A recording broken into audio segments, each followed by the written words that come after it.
Good morning. Oh, yeah. Well, you were right, pardon the pun, about the election up there. What does that mean? Right. Yeah, far right. Yep. They didn't win by much. But you said they would win. Well, I mean, when the polls all show they're 10 points ahead, they didn't even win by that much. Yeah. We got our own issues to deal with at WQAM. We got a program director who thinks he works at WVUM. Your boy. Your protege. UM stuff? Well, he's off to do basketball again, you know. Oh, yeah.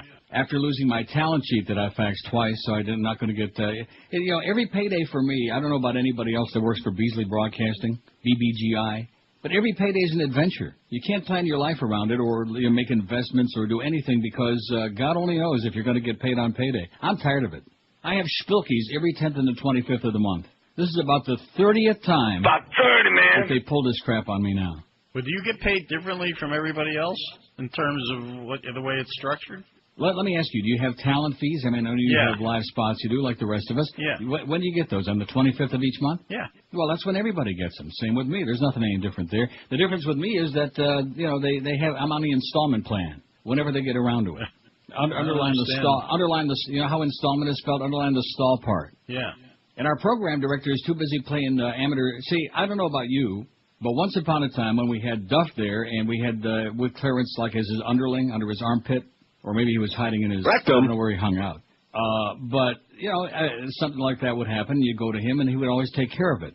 But now that Duff has been demoted, and believe me, they demoted the wrong guy. They made a bad mistake. And now Duff is a sales hole, which is a way of saying, hey, guess what? Twice he got screwed over. It's really something when they make somebody your assistant, and then all of a sudden the assistant's like looking over your shoulder and getting ready to like move into your desk, stuff like that. And then all of a sudden like 60% of your salary disappears and you become like a glorified paper pusher and have no authority. And then next thing you know, you're a salesman. Well, I think there's a message in there, So when this big consolidation took place in December where they blew Ray Perry out the door and they blew Duff out of that side of the building over to sales, they made the wrong move there. But then again, why would they talk to any of us? What do we know? See, that's the one thing about the good people in this business, they talk to the talent, like Dick Casper. Remember we talked about him a couple weeks ago? Yep. I'd go to lunch with him. We'd brainstorm, come up with ideas, all sorts of things. He was anxious to hear what you had to say. Joe Bell is. Well, but he's inheriting a situation that I don't think he's aware of yet. Well, he'll find out. Well, something he may find out, but I already know.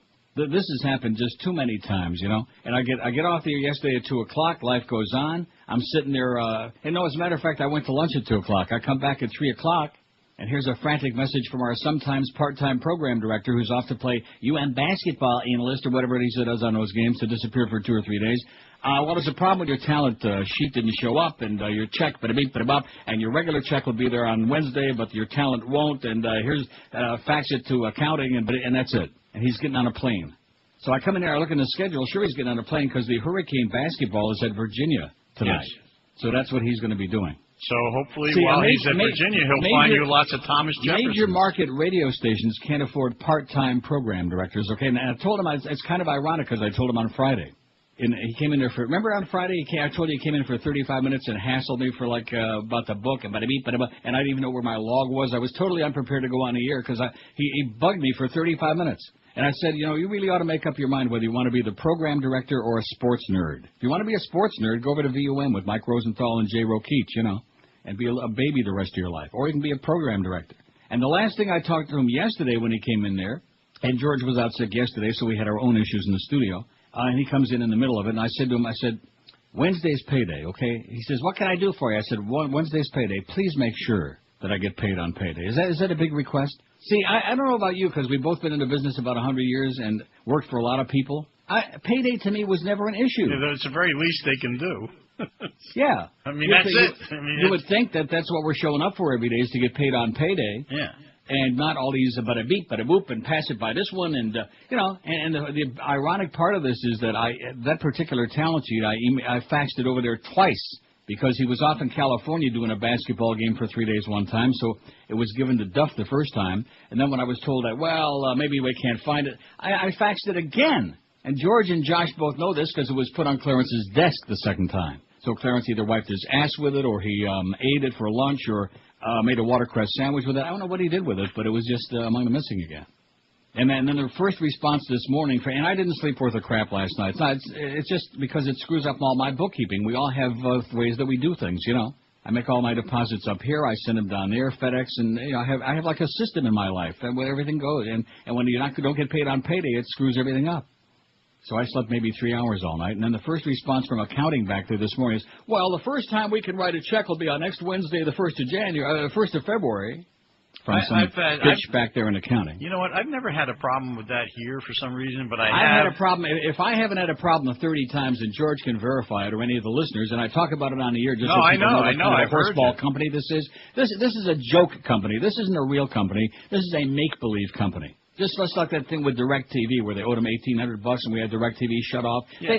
See, it's like if you go to the track and you keep buying tickets, you keep making wagers, but when you go to cash it, we don't give any money out, we only take it in. Yeah, it's like if you go to your local bank and the ATM says, incoming only. Don't try to withdraw any money here. We just accept deposits. We're not giving any of it back, though. And that's the way they want life to work with the Beasleys. They make it so difficult for you to get your money from them. It just tears your kishkis out. So I'm a little out of sorts, to say the best. I understand. I've had that trouble at times with ESPN, with Disney. Really? Well, you know what it is? They got a big nut to crack. It's because of the way the corporation is structured. Yeah. It goes from Bristol. But keep in mind, I could understand that. At a big corporation, things can get lost in the cracks. But this is a mom-and-pop operation here. This is not a big corporation. They like to have people think it is. Oh, we're on the NASDAQ Stock Exchange. Yeah, right. It's a mom-and-pop corporation. It's George and Caroline and Bruce Beasley and Joyce, and that's basically it, and a bunch of flunkies. It's too many steps. That's what the deal is. Well, when you got nobody to I emailed Joe Bell at 5 o'clock this morning because I couldn't sleep, and I just got another message from him back, which I appreciate his efforts, but nobody should have to go through all of this to get paid on payday. Over and over and over again. They say about the best laid plans of mice and men. So you can say that Joe is, on to what's going on. It's going to be a while before he catches on. And were you the one that told me yesterday that Greg Reed has got 10 more years on his deal with him? As a consultant. Oh, my God. I think all that banjo picking up there in the tree has affected what used to be a brain. Well, actually, I told you it was 11 years. Yeah, just to make me feel worse. Well, I'm not going to be around that long. Probably won't be alive another 11 minutes based on that. Is that to reward him for his incompetence and all the bad things that he did and jeopardizing the license and putting Stern on the air and Ferrell on the air and moving me to 9 and hiring Mo and trying to fire George and all the other stuff he did? I could write a book, not about QAM, not about this business, just about him. Just about him. And the reward for doing the things that he's done is to say, hey, come on, consult us for 10 or 11 years. We'll put you on a payroll. Well, I think that's his deal. We don't want to pay the people. What do you mean that's his deal? He had a deal for X number of years. Get out of here. Nobody, what, a 20-year deal? I guess. Even in sports, they don't give out 20-year deals, especially the guys that are like 50 years old. I don't know. I'm just a soldier here. Yeah. I just come in, fight my battles every day, and go home. Well, that's the same with me. I just come in every day, try to show up and get. But I'll tell you one thing: if I didn't get my paycheck, I would wig out.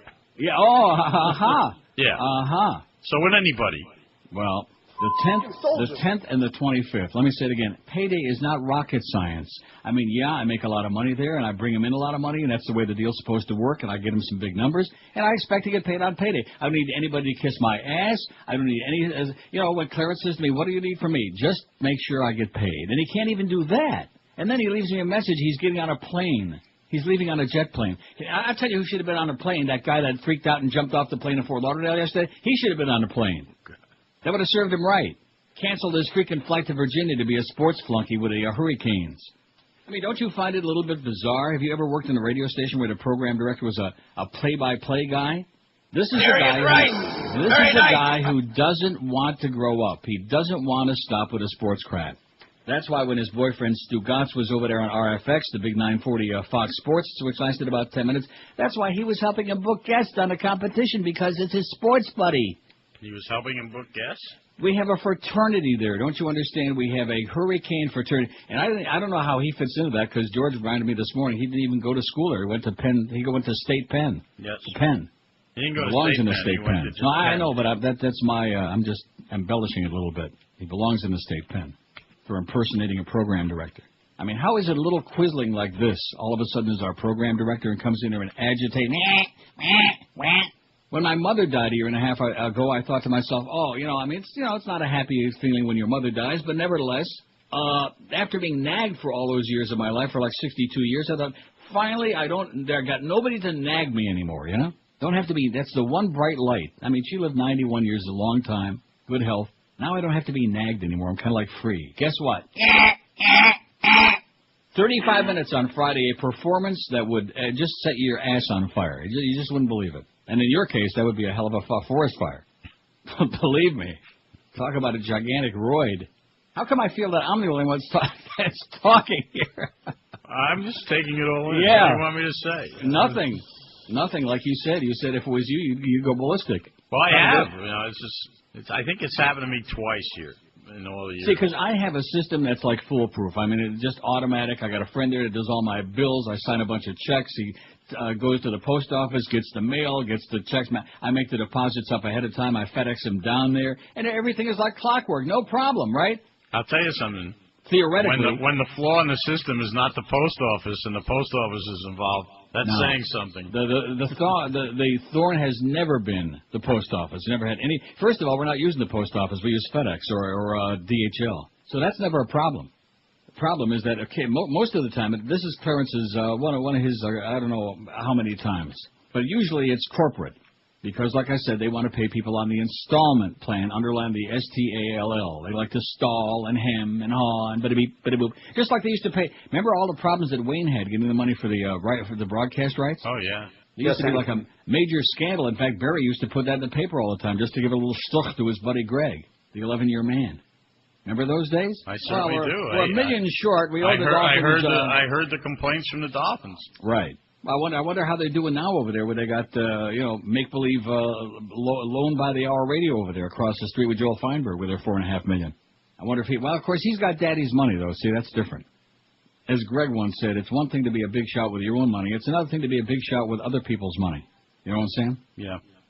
Well, geez, it makes me want to reconsider my whole life here. Yeah, but you're not having any problem. They must like you. I get paid on the different days than you. Maybe you ought to go to my days. Like poison, huh? I get paid on the 5th and the 20th. Well, yeah, that's because you got direct deposit. They keep telling me I can't do that. Oh, because you're in Canada? No, I don't get paid here. The checks don't come here. I could understand if they were coming here. They go right to my box there. So not coming up here? Why can't they do you direct deposit? I don't understand that. Ask them. Ask if your program director ever comes back from being a make-believe play-by-play guy. Ask him why they can't. Ask the program director. There you go. In fact, maybe there's a new segment for you. I used to do that. I know that. Now, which PD was that? That was not Boy Gary. Andrew Ashwood. Oh, Andrew Ash in the Woods? Yeah. How's she doing? How's he doing? Well, just to show you that there is no basis for judgment in this business. Yeah. He's in charge of some major radio network. There you go. I bet he's got an 11-year contract, too.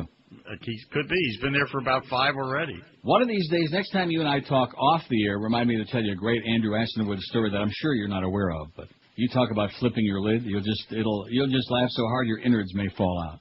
Listen, huh? He's with one of the big I forget which the one that was based in San Antonio. What network was based in San Antonio? You're asking me? Oh, I thought you knew. I don't. I try to avoid this business. I don't know. Maybe it's Emmis, but that sounds too Jewish to be in San Antonio. Oh, I'm sorry. He left the one in San Antonio. Right now, Andrew Ashwood is program director for Fox Sports Radio. Wow. Well, that sure fits right in. Hey, Andrew. You fairy. Anyway, don't forget to let me tell you that story. Sounds good. It'll curl your hair, the few that you got left. Believe me. Well, listen, it's already 10:13, and we're already past the first break. But I don't really care because I'm in La La Land today. I just didn't sleep. Cheer up. This is just not the way to treat people. This is the way this company treats people. And then you got the PD. Oh well, I'm getting on a plane. See, it wouldn't have bothered me nearly as much as if I had the feeling that he was actually going to be there. And I will tell you, he was involved in a couple of calls this morning because probably Joe must have gotten a hold of him and ripped him an ass. But this is make up your mind, Clarence. Program director or sports little boy. Okay, make up your mind what you want to be. This is a major market radio station, alleged. We can't afford the luxury of a part-time program director who wants to play sports and take showers with the guys after the games. Anyway, you have yourself a great day. I hope things get better for you today. Gosh. Yeah. Yeah, I don't want to hear you like this. You're the one who told me, but I understand. Take the money to the bank, but yeah, but you can't take the money to the bank if they don't give it to you. That's the deal. Take it right to the bank if they give it to you. Have a great day. You too. Bye. You call this big market radio?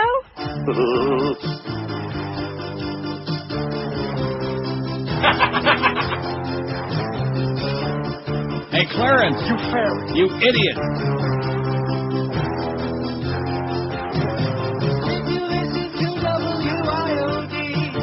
Shows the daytime are better.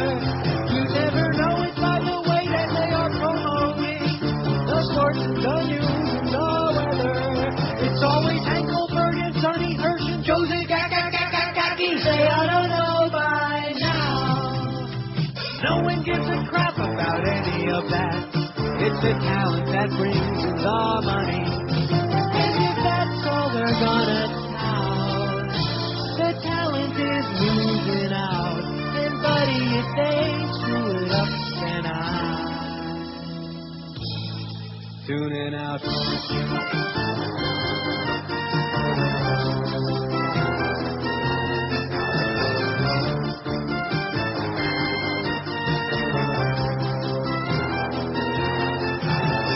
Neil and Rick and Suds are what we're listening for. The ratings have never been better. But all you'll ever see on the TV or on the billboard is the coast or the sports or the weather. It's always Hank Goldberg and Sonny Hirsch and Jose Gagagagagagi. They ought to know by now. No one ever listens to that other crap. It's the talent that keeps the place running. And if that's all they're gonna tout, the talent is losing out. And buddy, if they up and I'm tuning out. Whoa, tuning out.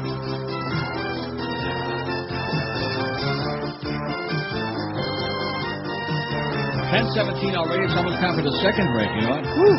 Boy, Hank was sure windy this morning, huh? Yeah, no, couldn't shut him up.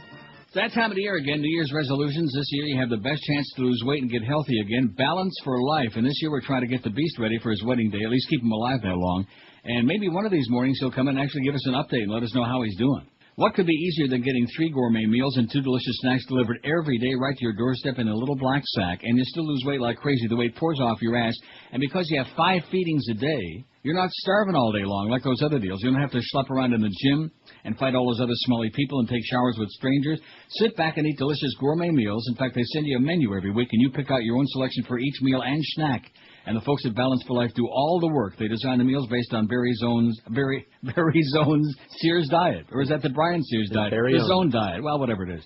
At Balance for Life. So call them now and let them cook up fantastic meals for you every day and bring them right to your door at your home, your work, whatever, and watch the weight pour off your fat ass. Call 1-866-225-4543 or check them on the web at balanceforlife.com. And don't forget, mention me or QM when you call and get 2 days free food this week when you call. 2 days free of food. 1-866-225-4543 of Balance for Life. Wonder how the Beast is doing. This is Neil Rogers. This is 560 QAM. Rogers. Who sounds like a moron? It's time. Every time he speaks, it's the way God wants it to be. Wants to take a city and cover it in sweets. Ray Nagin can. Ray Nagin can? Ray Nagin can. Ray Nagin can, 'cause he wants to make New Orleans taste good. And I don't care what people are saying. Sounds like Jesse Jackson. We as black people. His comments are bizarre. Surely God is mad. He compares the locals to a Willy Wonka bar. Chocolate. Ray Nagin can. Ray Nagin can? Yes, Ray Nagin can. Ray Nagin can, 'cause he wants to make New Orleans taste good. It's time for us to come together. It's time for us to rebuild a New Orleans, the one that should be uptown or wherever they are. This city will be chocolate, a chocolate New Orleans. He never takes the blame or anything he says. Chocolate at the end of the day. Put that chocolate in some coffee and you'll off Juan Valdez. Ray Nagin can. Ray Nagin can. You know I can. Ray Nagin can, 'cause he wants to make New Orleans taste good. You can't have New Orleans no other way. It wouldn't be New Orleans. Oh, yeah. How about like a little mocha latte would be good, too, you idiot, you quisling, you simpleton, man. What a jerk. 10:23 at 560 WQAM. Happy Tuesday to you. Is that what day it is? Yeah. I thought I mentioned this fax we got early this morning about Bobby Kennedy shooting, also for the pool today. But in the midst of all the psychosis, it must have like... Yeah, let's get that on there. Yeah. In fact, it's a good fax here from Bob in Coral Springs. He says, and you'd have been very impressed. Suds called in yesterday. Did he? To add one to today's pool, which we got to get to yesterday's first. But yeah, because he actually saw live on TV the news broad in Sarasota that blew her brains out on the air. Wow, that must have been something. And there's somebody else saw it, too. Maybe they saw it on tape. I don't know if they saw it live, because that wasn't required for the poll. Which, by the way, two people that saw that. I beg your pardon? I was going to say, I forgot to tell you yesterday that at the end of the article that I read, it said that inspired network. Really? Really. And then you fell asleep. I wish I can. I mentioned the word. I wish I could fall asleep right now. God, if anybody needs it. Anyway, Bob says my nomination is the Bobby Kennedy shooting in '68, and of course we didn't see that live on the air, but we did see that, and a lot of these we didn't see live, but we saw the films. They didn't have no video back then, but the film of it. Mm-hmm. And I don't know, when you see it live, it's got much greater impact. Although the film was pretty scary too. The fact that Sirhan shot about 82 shots out of that one gun was pretty magical, you know. However, says Bob, my vote has gone to the Ruby shooting of Lee Harvey Oswald. So Bob must be an old geezer like me, too, because he says there are only a few moments in life where you can remember where you were at the exact moment. As such things are normally the birth of a child, etc., just like the assassination of Kennedy. Yet I can remember sitting in my living room with my brother and parents glued to the TV watching the Kennedy funeral and the events surrounding it when they start to bring LHO out to an armored bank type of truck, Lee Harvey Oswald, and Ruby pops off the shot. Now, I'm sure you've seen the film of that. Yes. But I saw that live on TV. NBC actually had their cameras under the Dallas police station. They had live feed, and the guy who was covering it later became the president of NBC News. I can see his face. I can't think of what his name was. It says, do you remember the look on Lee Harvey Oswald's face as well as the Dallas cop and the white cowboy hat? Yes, Bob, I certainly do, like it was just yesterday. I'm sitting there watching it on live TV. Here is a man who is accused of just assassinating the president of the United States, and Lee Harvey and Jack Ruby, who was just a mobster, flunky, hang around the cop station. One of those guys. They used to wine and dine the cops at his bar, at his topless bar, and then get them laid and whatever else. And he just waddles in there. He just happens, because he's got his contacts there. He knows what time they're going to be transferring Oswald to the prison. Just waddles in there and bada bing, right in broad daylight in front of everybody's face. You know? Oh, gee. Yeah, I do remember the look on Oswald. You saw that, didn't you? Yeah. Kind of a pained expression, like somebody just shot him in the pupik. Hey, I didn't see that coming. Yeah. Oh, like, man, that Hoyt. Like that Geldy bit, you know. That Hoyt that time. And I guess it probably did. Well, we sure didn't want Oswald around to talk too much. And, of course, Jack Ruby, well. I was a patsy. Yeah, there you go. Yeah. And then Jack Ruby was having that interview with Dorothy Kilgallen, and she died mysteriously. And then all of a sudden, like overnight, he got cancer and died in about 2 minutes. That was really amazing, huh? I don't want to say it's a stretch of the imagination, but the government lies a lot. Kind of like the Greg Reed School. The 11-year man, you know him? See, you probably didn't believe that till you heard it from the humper's mouth. Oh, yeah, I believed it. Why not? He's got 11 years on the payroll. That's probably why they can't afford to pay the rest of us on time, because they're paying important people like Greg. Getting his reward for the fabulous things he's done. He started screwing up even before I did my first day on air. Do you want to really spend the whole day talking about that today? See, the audience is probably, oh, gee, we're sick and tired of hearing you bellyache about not getting paid all the money. You know, and I can understand that, because I've talked about it how many times? About 30 times in the last several years. Remember the one day I just went on strike and I played music all day? Right. Well, that sounds like a winner. Because I was so pissed off. It just gets old. There's no excuses for not paying people on payday. This isn't rocket science. This isn't like some complicated, we need to dig up Einstein's body and find out, how do you get people paid on payday? How do we find those talent sheets? Who do we have to pass it by? How many committees do we have to pass it by and get it rubber stamped and approved as though I'm going to, like, lie on there or something, okay? Just pay the freaking money, that's all. You cheap nose-picking, banjo-picking idiots over there. I think they're probably upset that Wilson Pickett died the other day. Isn't that their middle name, Pickett? 27 after 10, if I sound a little bit aggrieved. Hey, resolve yourself to a better night's sleep in 2006 by calling 1-800-MATTRESS right now. Nothing's got a bigger impact on your daily health, well-being, and productivity than a good night's sleep, and you get one as soon as tonight from Dial-A-Mattress by calling 1-800-MATTRESS right now. You know, the one thing I've discovered in this business is the people who really do a good job get screwed over every time, and the flunkies, the hangers-on, man, they're taking it home, and they couldn't give a crap less. Anyway, if your mattress is more than 10 years old or it's noticeably sagging or lumpy, it's time for a new one, folks. Choose from the complete line, all the top names in the bedding industry: Sealy, Serta, Simmons, Tempur-Pedic, King Coil, Stearns, and Foster Hewitt. He can do it. Dial-A-Mattress takes same-day orders all day long, from Kettle to Stewart, from Palm Beach to Fort Myers. And like always, you get to pick the date and 2-hour delivery window for your mattress to be delivered when it's convenient for you, when your fat ass is going to be home, and they show up 99.7% of the time on time. So all of these reasons are the reasons I've used Dial-A-Mattress for years, and why I know you'll be a really happy customer, too. So start the new year off right with a great new mattress from Dial-A-Mattress and get a better night's sleep for years to come. Pick up the phone right now. It's the easiest piece of shopping you could think about doing. Call 1-800-MATTRESS or do your shopping on their website at mattress.com. Dial-A-Mattress, 1-800-MATTRES. Leave off the last S because it stands for sensational, stupendous savings. This is Neil Rogers. This is 560 QAM. Hams for nothing. Do the do. Do the do. Brokeback Mountain Dew.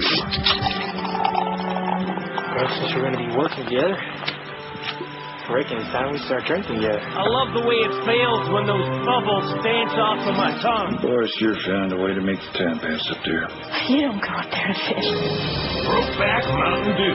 Do the do. 10:33, 27 before 11 at 560. I'm thinking of that day I was sitting out there at Woodbine, plunging my guts out, minding my own business, and I got an email on my BlackBerry. Oh, please don't shut BlackBerry down.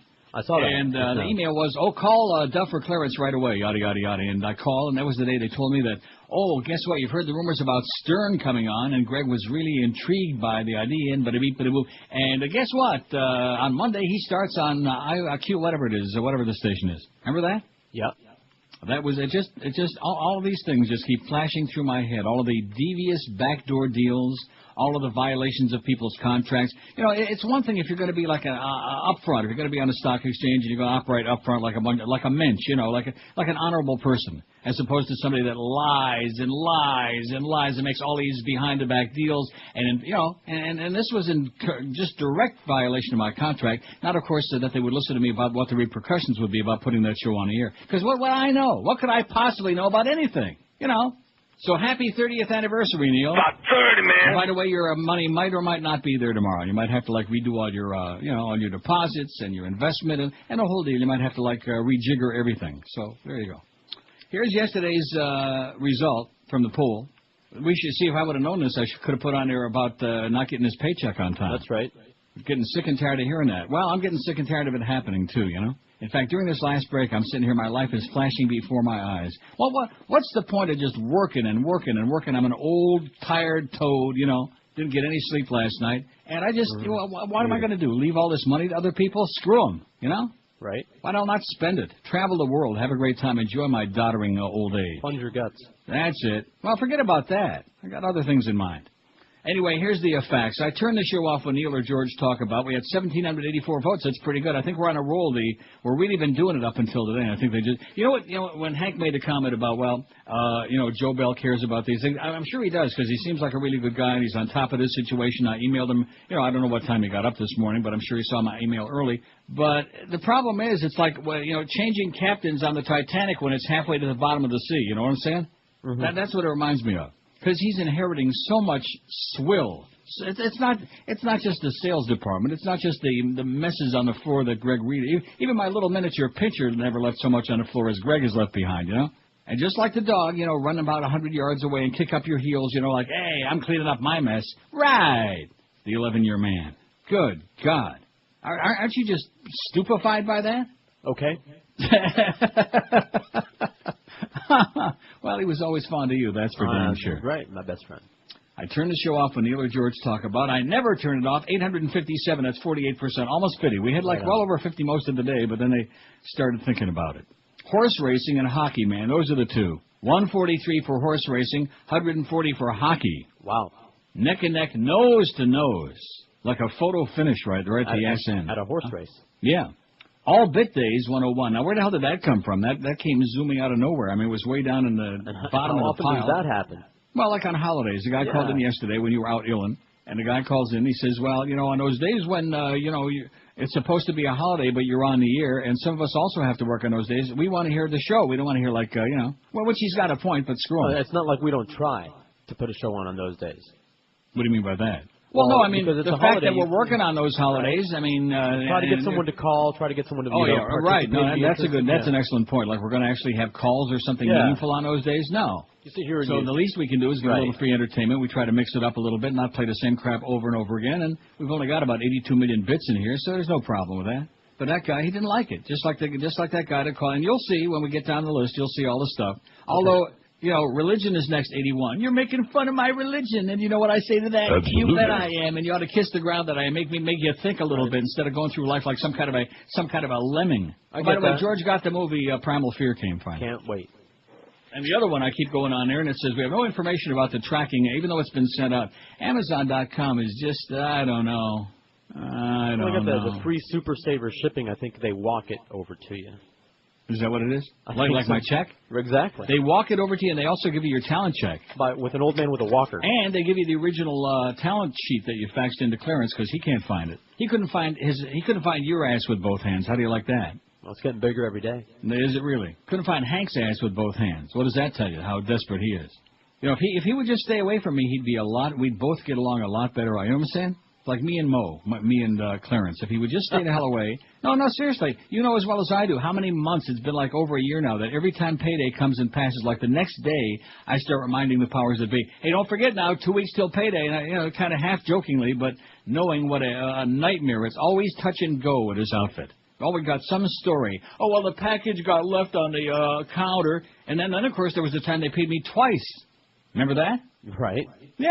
And being what a good deal. Being a schmuck, I gave him the second check back because it was a very substantial. They paid me twice for the same time period. I should have kept it just in case for the other times they wouldn't pay me at all. Listen, you should have put it in an escrow account. Yeah, that's right. And then I could have drawn on it, like right now.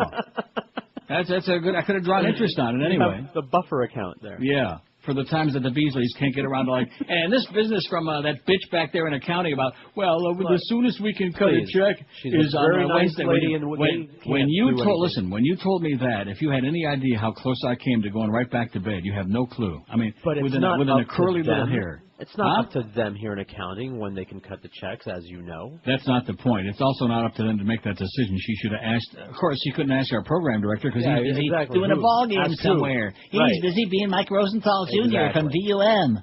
No, seriously. I just being a program director at a major market radio station isn't the kind of thing you learn on the job. You don't get on the job training for being a PD.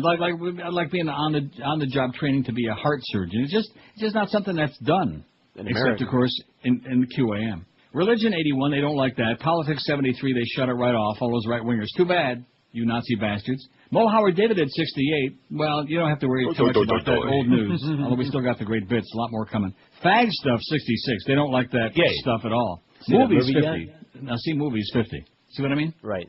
I thought that one guy would be the only one that called it. Oh, when you guys talk about movies, who wants to hear about movies? When you guys talk about breathing the air, it's just who wants to breathe the fresh air? I don't get it.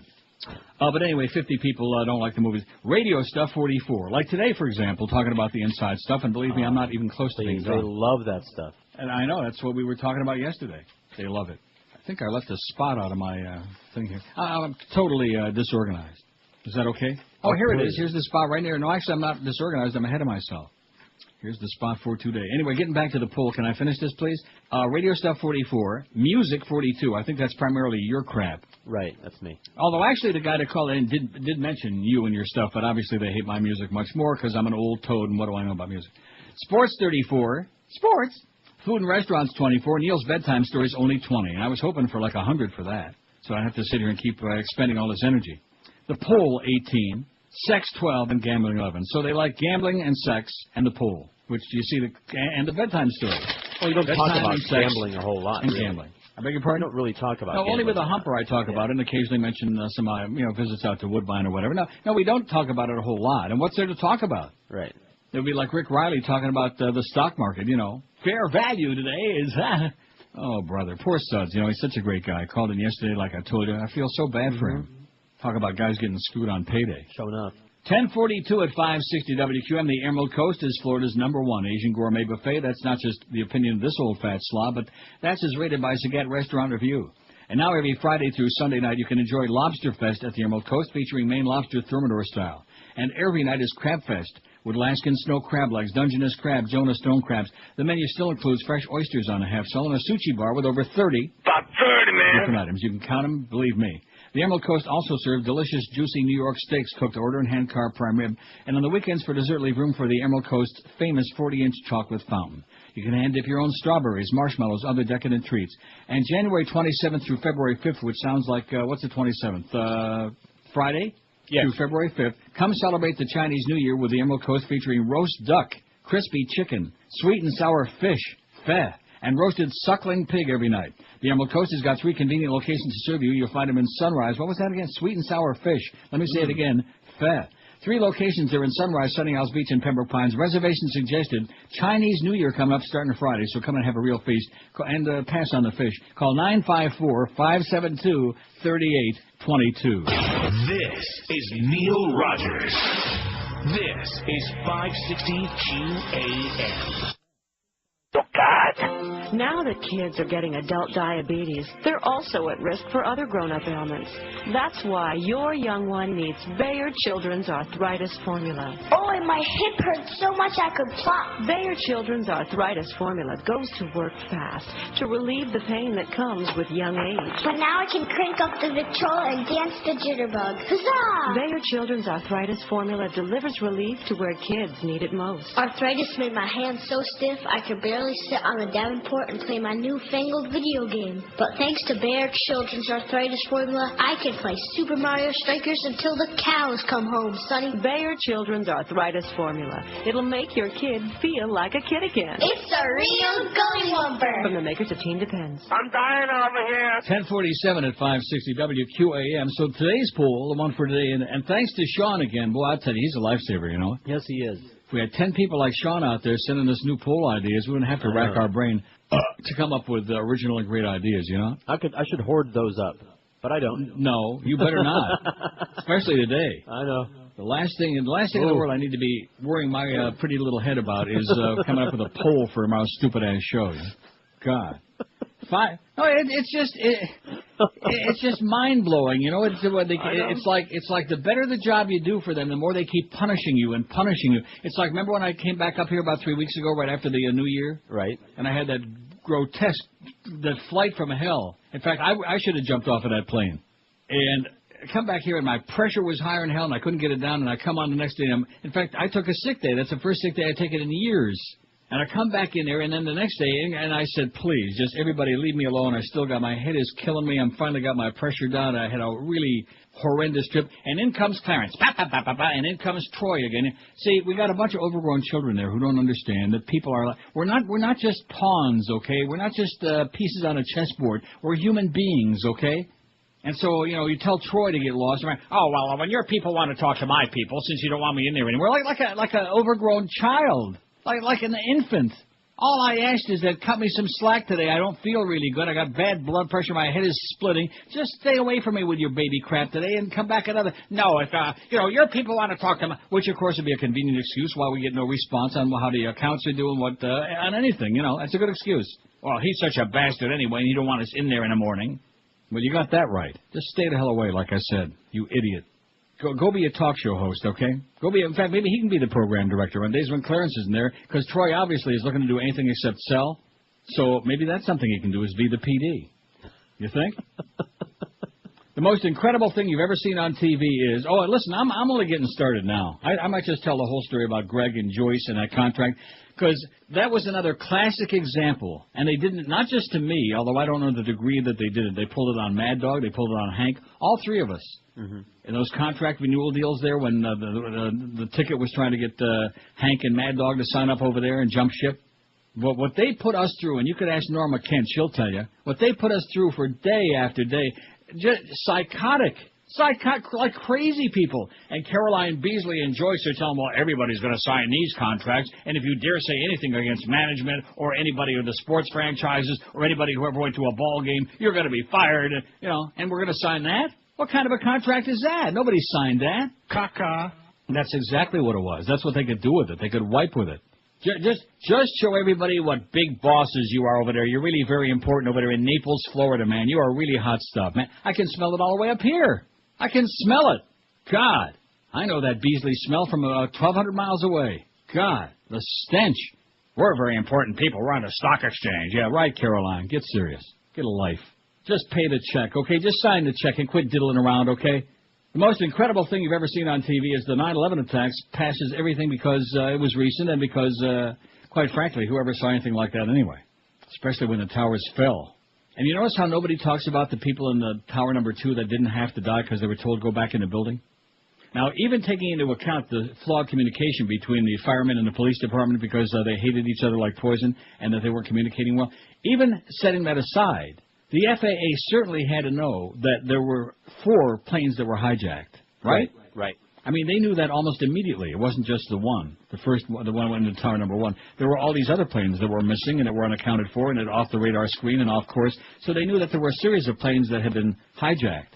That's correct. So the possibility that there was going to be another plane hit there, the idea of sending those people back in there to put their lives in jeopardy, which, of course, a lot of them did die. The death toll there could have been a fraction of the 3,000 what it was if those people would have evacuated. And a lot of them were on the way out. Right. A lot of those people are on the way out. Oh, no, go back. Everything's okay. We got the all clear. It's just the other tower, and, it's just melting and going to fall any minute. But other than that, just tragic. And nobody talks about any of these things.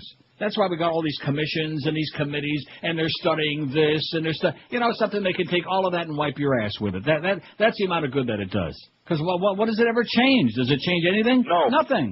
Nothing. Just a lot of verbiage, okay? Because we want to, sweep everything under the carpet and make people feel better. Oh, jeez. I'm sure that all the relatives of those people that died on 9/11 feel so much better now that we had those commissions, which, of course, they were pushing for that, but the problem is nothing ever gets done. And do we hear any more about that? Why would we hear about that when we got all these coal mine disasters, right? That's right. And we got that missing chick from Aruba and the missing guy from the cruise ship. Why would we hear about caca like that? 9/11 attacks 389. There was nothing like it, hopefully never again. 392.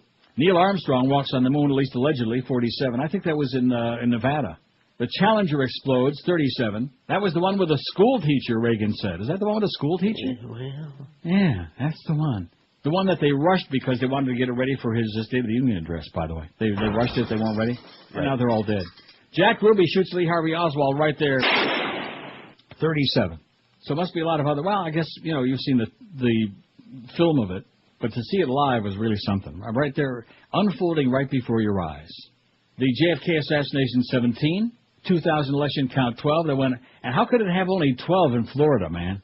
As long as we live, can we ever get the vision of the guy, the judge with the eye that kept protruding, it looked like his eyeball was going to pop out of his head, kept holding up that ballot and looking at that hanging Chad Everett and Jeremy Clyde. Old Google eye. Yeah. Yeah. He probably got a lot of Google stock, that guy. Googly eye. The O.J. Bronco chase, 11.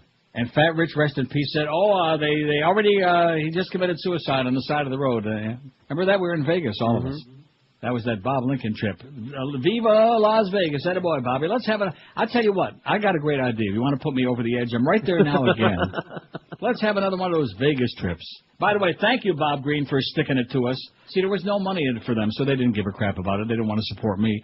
And you know something, when you come right down to it, and, it's nice to think back in the past and nostalgic and about getting paid on time on payday, which we did over there. But what would we always bitch about? The only thing they cared about, which is why that vid came about, the only thing they cared about was the Canes and the Dolphins and the Canes, and all the sales efforts went into that, and the pregame and the postgame. Just like on this station, we get a fax last week from an email from Fat Boy about how the real pregame show sure kicked Waxy's ass. Like we care about that on this show? What do we care? Who cares? The real pregame show, my ass. That would be a show. Well, it sure as hell beat whatever they got on the air. For those retards they have over there across the street. And we got some, too. Anyway, the O.J. trial 8, and another thing in there. See, that's the thing with this. Things you'll never forget that'll stay with you forever. Right. And we're on IOD, we're on the air, and we'll simulcast in KFI in Los Angeles the day that the jury came down with a verdict. And when they announced not guilty, My chin dropped to my toenails, and all three of my chins, because at that time I think I had a couple extras. Holy, remember that? Mm-hmm. Good God. How is this possible? Just overwhelming evidence. And then, of course, that great act he put on with the gloves, which, of course, had shrunk from being wet from the blood and everything. But that act, he I can't get these on. And those ugly Bruno Mali shoes, which, of course, later on we had the photo of him wearing them at a Jets game. Those ugly-ass shoes. Those ugly-ass Bruno Mali shoes. Well, they were brown. Well, what can Brown do for you? OJ Trial 8, the Katrina Floods the Gulf Coast 7, Chocolate.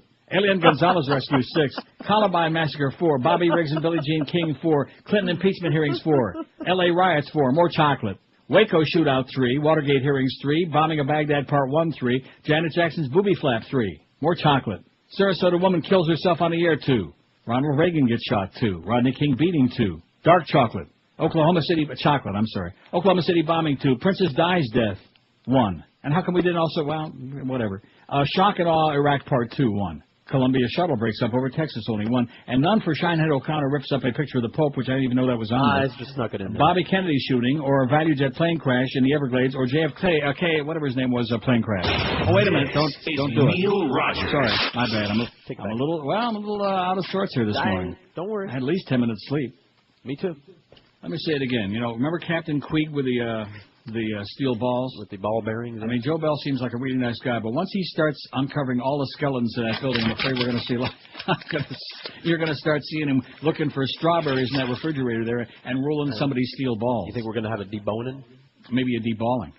10:57 at 560. WQM. If you're in a dead-end job, if you're underpaid, if your New Year's resolution is a great high-paying career, then do something about it right now. Pick up the phone and call Fast Train at 1-866-FAST-TRAIN.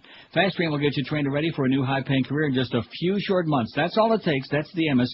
Just a few short months can get you a great new high-paying career and a life. The demand for medical coding specialists and computer professionals right now is at an all-time high. And I bet you when you get your new job, they'll actually pay you on payday. Fast Train offers convenient day, evening, and weekend classes, job placement assistance, and financial aid for people who qualify. Pick up that phone and call Fast Train at 866-FAST-TRAIN. And don't forget they placed over 100 individuals just like you in 2005. Check them on the web at fasttrain.com, but act now in order to obtain that new high-paying career because classes are filling up fast. Don't miss the train of opportunity this year. Make that New Year's resolution a reality. Say goodbye to your boss in that dead-end crappy job and get a big fat paycheck that actually shows up on payday. Call toll-free 1-866-FAST-TRAIN and be sure and tell them that Todd Dreck told you to call. This is Neil Rogers. This is 560 QAM. This is the Neil Rogers Show. This is your brain. Any questions?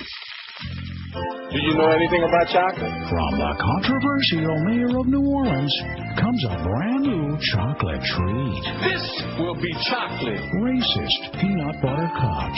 How do you make chocolate? It's a delicious blend of dark chocolate. You take dark chocolate, surrounding a super dome of peanut butter. And because it's Ray Nagin's racist peanut butter cups, all the peanut butter has been moved out and replaced with chocolate. That's the chocolate I'm talking about. Just the way God intended. It's the way God wants it to be.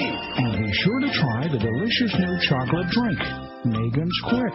You mix it with white milk, and it becomes a delicious drink. And for chocolate and nothing but chocolate, try Reese's Pieces. You can't have chocolate no other way. Oh, yeah. 11:02 at 560. I hear it's real bad for you. It'll give you diabetes. That's what I'm hearing.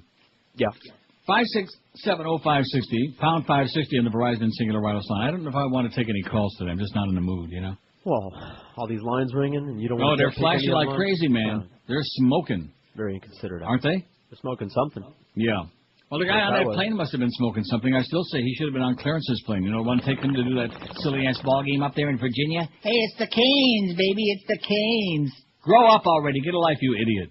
See, that's another thing. If that nice lady that you said back in accounting, which I don't know who she is. Michelle, who I was speaking to, but it could have been either one of them. But at any rate, if she would have gone to Clarence to get a signature on the talent sheet that I faxed in, she'd have found an empty desk. Right. And you see how humorous this gets? Yeah. Because he ain't there. And then she could have gone to see Duff, but then again, he's been relegated to the role of sales flunky now because, I don't know, I guess he didn't have his head far enough. I thought after all these years he'd know where to stick it, and his head too. You are not alone, guy. Yeah, but I guess Greg's, I guess there just wasn't enough room left back there. What with Matty Bell and Gary Sarner and the Water Nazi and formerly Screw Ann. You thought that when she dumped out of there, it might have opened up a little crevice. That candy in the crevice? Oh, it melts when you put it there. Oh, yeah, like crazy. WQAM, hello. George definitely dabbles in the fag. WQAM, hello. Dabbles in the fag stuff. The fag stuff. Okay, like I said, I don't think we'll take any calls today. QAM, hello. Hello? Yes, sir. Can I get on? You're on. You're it. Oh, okay, man. I got something for your poll there. For the one today or the one a week from Sukkot? Today, the okay. Virgin Mary on toast. The one that's on that your was website. incredible. I would agree with that. The Virgin Mary on rye, on whole wheat. Grilled cheese. Was it whole wheat? Grilled cheese. It was white grilled bread. cheese. Virgin Mary on the grilled cheese. There you go. And you know what kind of bread it was? I do not. It was Wonder Bread. Oh, I wonder who wrote the Book of Love. But was it kosher for Pesach? That's the question. You know something? I haven't played that in. There's a lady in town. She's an Orthodox Jew, and she needs to buy bread that is unleavened. Oh my gosh.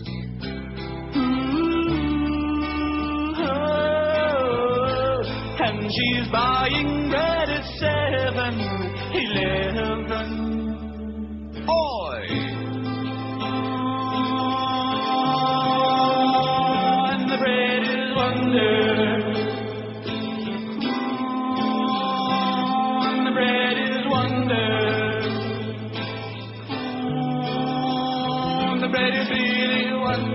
By the way, speaking of our illustrious program director, such as he is, I hope you understand that in his experience of life, there are only 2 radio stations in the South Florida market, us and the people across the street. You do understand that, don't you? Right. Good. That's not the case? Oh, I'm sorry. WQAM, hello, crank line. Hello? Yes, sir. Yeah, I have one for the poll today. Okay. How about Geraldo getting hit in the face with a chair by his skinhead? Yeah, I thought we put that up there. I guess we left it off. We mentioned it yesterday, getting his nose busted with a chair. He deserves it. I guess Josh fell down on the job. Thanks a lot, Pally. Thanks. Geraldo gets busting the nose, man, right on live TV. It was funny. It was great and well-deserved, by the way. We're going to replace him with Clarence next show. Speaking of crazy people, a passenger on board a delayed Continental Airlines flight from Fort Lauderdale to Newark became agitated yesterday. Did you see this guy? Nope. You didn't see him? Sorry. I was chocolate.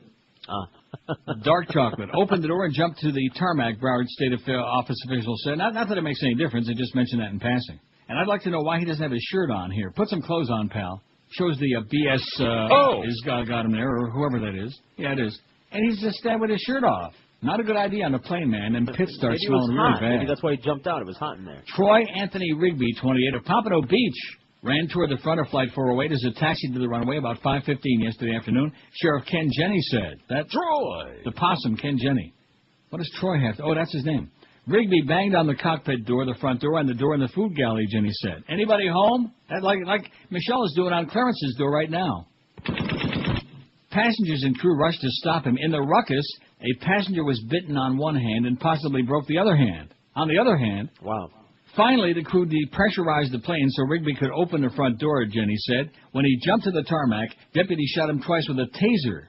It's absolutely bizarre, Jenny said, but it's the second time in South Florida. Well, you'd expect it there. You know, a lot of stress, a lot of pressure. Maybe he didn't get paid on time on payday. Think? That could be. Would set me off.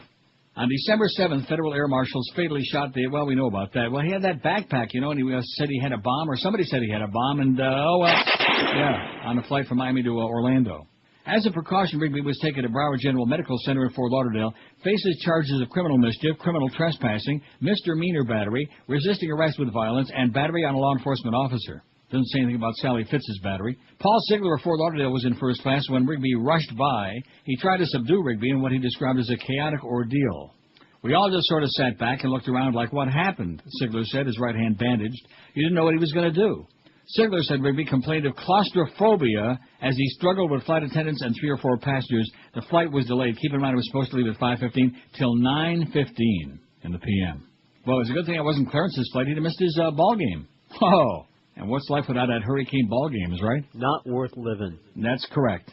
He complained to Clown. Here's my suggestion. Anybody out there that's got claustrophobia, don't get on a plane. What a concept, yeah.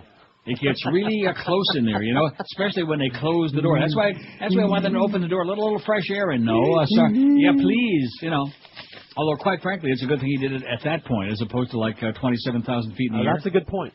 Yeah, I thought so. 5670560, pound. I am so incoherent you can't even begin to imagine your wildest dreams. Pound 560 in the Verizon saying, look at that, look at those calls are pouring in, man. The 24th of January, 2006, upcoming that big 30th anniversary on the air, March 1st, which I can imagine is a big hullabaloo coming about. Can't you see the response of the town, the whole town? Just foaming at the mouth, all gathering around their radios. A ticker tape parade. Get ready for the big celebration. Although, who did I read about? Oh, Dick Purton just got re-upped in Detroit again for like the next, I think he's got 11 more years, like Greg. At the oldie station there, he's been on the air for like 45 years in Detroit. Or maybe not in Detroit. He was in Baltimore for about 5 minutes and somewhere before that, Cincinnati. Our good old friend Dick Purton. He used to call the show. Loves us a lot, but he's out of touch. Probably can't just stay awake that many hours now. WQAM, hello. Yeah, I have one for the poll. Yes, sir. Yeah, some years ago, John Stossel was, I think, hit by a world wrestler or something, and I think he lost some hearing in his ear. I think some kind of settlement. I thought that was funny. Excellent. I bet you he didn't. I saw that. I'm sure. What was it? Say it again. Okay, thanks. Stossel. I got it. Thanks, pal. All right, thanks, man. He's a little slow, yeah. You got it? John Stossel banged in the head. I can Google it and find out the name of the wrestler. It was a kind of fun event. Yeah, I would think so. 5670560, pound 560. I'm trying to wake up here. What do we got on that agenda today? Let's see, in the revolving door. Oh, that's going to be good today. Revolving door, we got Bo, 2-4. Kim Bokamper, and at 3 o'clock, Jacques Martin, coach of your Florida Panthers. David Schultz. I beg your pardon, Dave Schultz is on? Yeah, no. From the Philadelphia Flyers? Was confronting David Schultz, the pro wrestler, saying that, this David is all Schultz fake. is the Philadelphia Flyers. And David Schultz smacked him and said, does that feel fake to you? He smacked Jacques Martin? Right. Anyway, that ought to be something. Kim Bokamper talking hockey with the Frog Panther coach. And by the way, Jacques Martin, you can take your Bloc Québécois, or whatever the hell it is, and stick him. Bloc Québécois, my ass. What a bunch of militant, nasty frogs. And that Gilles Duceppe, Quebec is a nation, and you won't call it a nation. Nation my ass, okay? If you want to be a nation, secede already. Get lost so that the rest of Canada doesn't have to keep pouring all that tax money into your stupid-ass frog place. All you Pepsis. God, if you had any... you think you've got problems, man. The Quebecers, they're just like... it's like Dade County all over again, only with a different language. With a guttural sound. Like that. The Quebecois. Man, if you don't know how disgusting they are, just think about Denise Potvin. That should tell you everything you need to know, okay? Yeah, exactly. Parlez-vous chimpanzee. 12 minutes after 11 at 560 WQM. So did I give the schedule or not? Oh, he said Bo at 2-4. Mad Dog 4-7. Panther preview. Speaking of your Florida Panthers, man, they are something. Not like the Leafs, but close. 7:30. It's the Panthers at the Lightning in Tampa Bay. And then, of course, that's on QAM. But on 1360, the Cat, WKAT. You got Hurricanes warm up at 8:30, and then 9 o'clock, the Hurricanes and Virginia Cavaliers on 1360. Eddie K follows the Panther game on QAM. Following all that? No. Farm out. Which means, of course, since we got 2 ball games going on, when you come in the studio tomorrow morning, it'll be a real mess. Can't wait, Josh. It'll be great. 12 minutes after 11 at QAM. Hey, attention men. As somebody we know would say, doesn't Muff say that, attention men? All the time. If you have a hair loss problem or if you're currently wearing a hair system, you must listen to this message. Charles Alfieri has been supplying and designing hair systems for showbiz people, politicians, and most importantly, you, the everyday guy, for over 40 years. Most people say you can always spot a bad hair system. I say, you're right. If the bad ones are the ones that you notice, the good ones go unnoticed all the time. Follow that? Now, Charles Alfieri's hair systems are completely natural, designed with just the right amount of hair and the proper recessions. Run your hands through it, and the hair, too. It looks and feels just like your own hair. And for just $99, Charlie will custom design a hair system for you. Try it for a couple of weeks, and if you're happy with the way it looks and feels, it's yours for just an additional $500. You got nothing to lose but that shiny, ugly bald spot that makes you look about 20 years older than you really are. And Charlie is so confident that you'll be satisfied, he offers you the following guarantee. What's not to like? If you're not completely happy with your hair system, just return it and Charlie gives you $99 back, so it costs you nothing to check it out. That's an offer you got to be a maniac to refuse. So call Charles Alfieri today. His studio's in Fort Lauderdale. Call him toll-free at 1-800-321-2413 and make an appointment. He'll show you just how much better and younger he can make you guys look.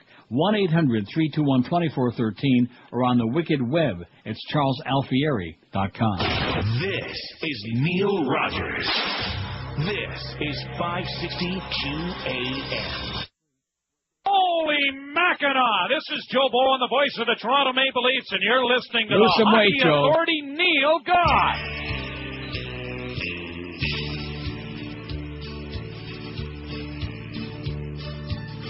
She bats her eyes and purses her big lips.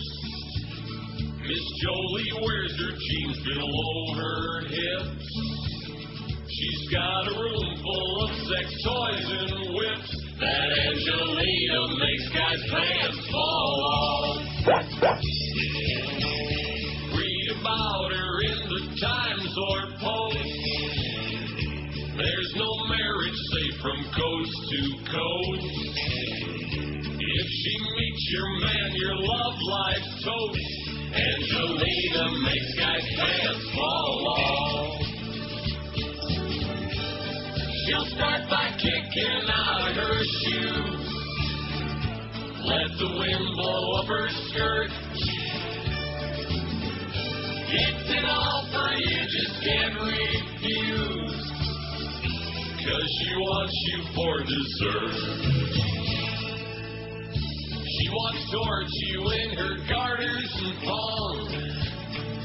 Wants to manhandle you like King Kong.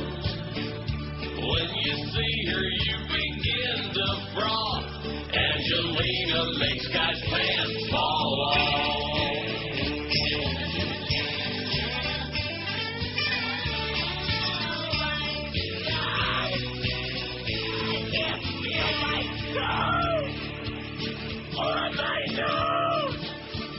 She's an almighty, unholy force. You'll lose everything in your divorce.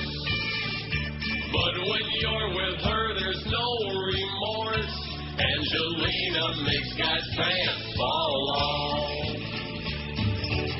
Before you know it, you're adopting her kids, following her like a dog. When she leaves you, your life is a skid. You'll read about it in her blog. That's the way that Miss Jolie lives life. Maybe you should have stayed with your wife. She's like a flame that attracts them all. Angelina makes guys' pants fall off. Angelina makes guys' pants fall off. Angelina makes guys' pants fall off. 11:19 at 560 WQAM. The Reverend Pat Robertson, such as he is, has canceled a speech scheduled for next month at the National Religious Broadcasters Convention in Dallas after NRB officials expressed doubts about the effect his appearance might have. As in, like bad for business, I think, is what they're thinking. Bad for business. You know, I was just thinking maybe they can't release that check until Greg puts his squiggle on it. Remember that? I do. That was always the symbol that, okay, we finally got enough money in the bank to clear this check so we can turn it loose now. The Greg squiggle. Because after all, if he's on the payroll for 11 more years, that's the least he can do is put a little squiggle on it. Or wiggle on it. Yeah, I heard about that. The Virginia Beach evangelist who said Israeli Prime Minister Ariel Sharon's stroke was divine punishment for the country's withdrawal from Gaza last summer, and will later apologize for the remarks after a wave of criticism, was to have spoken at the February 21st closing banquet. NRB leaders met with Mr. Robertson last week, according to AP Radio, to express their concerns that his appearance could detract from the convention. Although the evangelist was not told to step down, he did release a statement citing his demands on his time. Right. Everybody wants a clown like that. Sure. Everyone loves a clown. That's what Gary Lewis said when he was speaking. A spokeswoman for Mr. Robertson didn't return a call requesting comment. An NRB statement said the speaker's switch was a result of scheduling complexities. Right. An increasing number of evangelical leaders, including Richard Land of the Southern Baptist Convention's Ethics and Religious Liberty Commission, author Os Guinness, what is that, Os, and Jeff Tunnicliffe of the World Evangelical Alliance, are publicly criticizing the televangelist for his outrageous remarks. Henry Blackaby, president of Blackaby Ministries International Atlanta, and author of the bestseller Experiencing God, will fill Mr. Robertson's spot. The NRB hosted an annual convention for about 500 people, including 187 Christian radio and other broadcast professionals. Oh, isn't that an oxymoron? Yeah. Christian radio and broadcast professionals? Hucksters, they mean. In its exhibition center features 300 vendors and top name in Christian entertainment. I wonder if they got the Christian wrestling going on there, huh? I bet you they got the Christian video games and the Christian DVDs and BBDs and the Christian rock music. And the Christian rock throwing. And certainly the Christian wrestling, man, with your conscience. Mr. Robertson, who began his Christian Broadcasting Network ministry August 3rd, 61 in the Norfolk area, is one of the grandfathers in Christian media and crazier than a bedbug. His 88 run for the Republican presidential nomination was the height of his influence in the secular world. His interest in politics got him into hot water in August when the broadcaster suggested U.S. Special Forces should take out, he just meant for like tacos, take out anti-American Venezuelan President Hugo Chavez. Later apologized for his statement. He said, "Come and Jared," whatever that means. Let's see, here's some more moments for the pool. Baby Jessica trapped in a well. Well. My kitty fell in a well. Yes, she What did. do you think, Baby Jessica? I don't remember that. Was it big? I remember the name Baby Jessica, but I remember what she done. She fell in was a well, trapped in a well. and Lassie warned, the parents. Oh, and Tommy fell in there, man, and Lassie went barking all over the place and then went and ate lunch. Collapse of the Berlin Wall. We saw that on film. I think that's big. That's Berlin Wall knocked down. That's good. All right, we'll add that. John Lennon assassination. Mark David Chapman said it was a hoot. Now, did they just let him out, or am I dreaming? Did I have a dream? It might have been a dream. Yeah, don't say that too often. I thought that was, or maybe he was up for parole or something like that. I don't remember. But, well, he said he missed Yoko, so they're thinking to let him out on the weekend, like Hinckley. So that's from that Riley guy again, Chronic Factor. But send some good stuff. Thanks, Riley, whoever you are. Just as long as it's not Rick Riley. Oh, man. It's Bill O'Reilly sending that fax. Is it really? All right. Maybe it's John C. Riley, who was in Boogie Nights. Yes, Boy, I tell you, Josh really struck out yesterday because Paul Thomas Anderson, who wrote and directed Boogie Nights and Magnolia, used a lot of the same staff. Right. Didn't go unnoticed. And William H. Macy was in both movies. Right. And John C. Riley. Philip Seymour Hoffman. Right. And what's her name? Julianne Moore. That's correct. And all of these people. 726 votes. We're going to make 1,000 today on a very off day, and we apologize profusely for Clarence being a jackass, okay? The most incredible thing, the best part of that phone call yesterday, of that voicemail, was, it's like, once upon a time this happened before, and they were all having a big meeting at Greg's house. Remember that day, several months ago? Yeah. They were having some kind of a big orgy or something over at Greg's house, and so I'm dialing, and he gets back to me. You know what he says? Oh, I got good news and bad news. The good news is the paycheck will be there tomorrow, but the talent check is, I said, I don't want good news and bad news. I want my money, you jackass, you a-hole, you idiot, you child, you overgrown. This is what happens when you put a child into a man's job. An overgrown child, admittedly, although not by much, not by too much. He makes Geldy seem like Hercules, like Westbrook Van Voorhees, like the guy on CNN. What's his name? Does the voiceovers? Oh, Darth Vader, James Earl Jones. James Earl Jones. The most incredible thing I've ever seen on TV, the 9/11 attacks. Nobody's going to come close to that, and why would you want to? Don't even want to breathe that air. Can you imagine how many people are like having all kinds of lung disorders and and again, well kept secret. Once in a while you read something about that, not too much, because it's bad for business. It's bad for their fascism. About the people that are dying from the polluted air in New York, where the Bushes and Bin Ladens had little business disagreement. Neil Armstrong walks on the moon 59. The Challenger explodes 44. That was the one with the school teacher. Jack Ruby shoots Lee Harvey Oswald right in broad daylight there in Dallas 43, in the police station no less. Nice job there, Dallas police. JFK assassination 20. See how those two fit right together there, side by each? 2000 election count 18. The O.J. Bronco chase 12. The O.J. trial 10. Absolutely 100% guilty. Katrina floods the Gulf Coast 9. Elian Gonzalez rescue 7. Fisherman in the closet. Clinton impeachment hearings 5. L.A. riots 5. Columbine massacre 4. Bobby Riggs against Billie Jean King. She kicked his ass.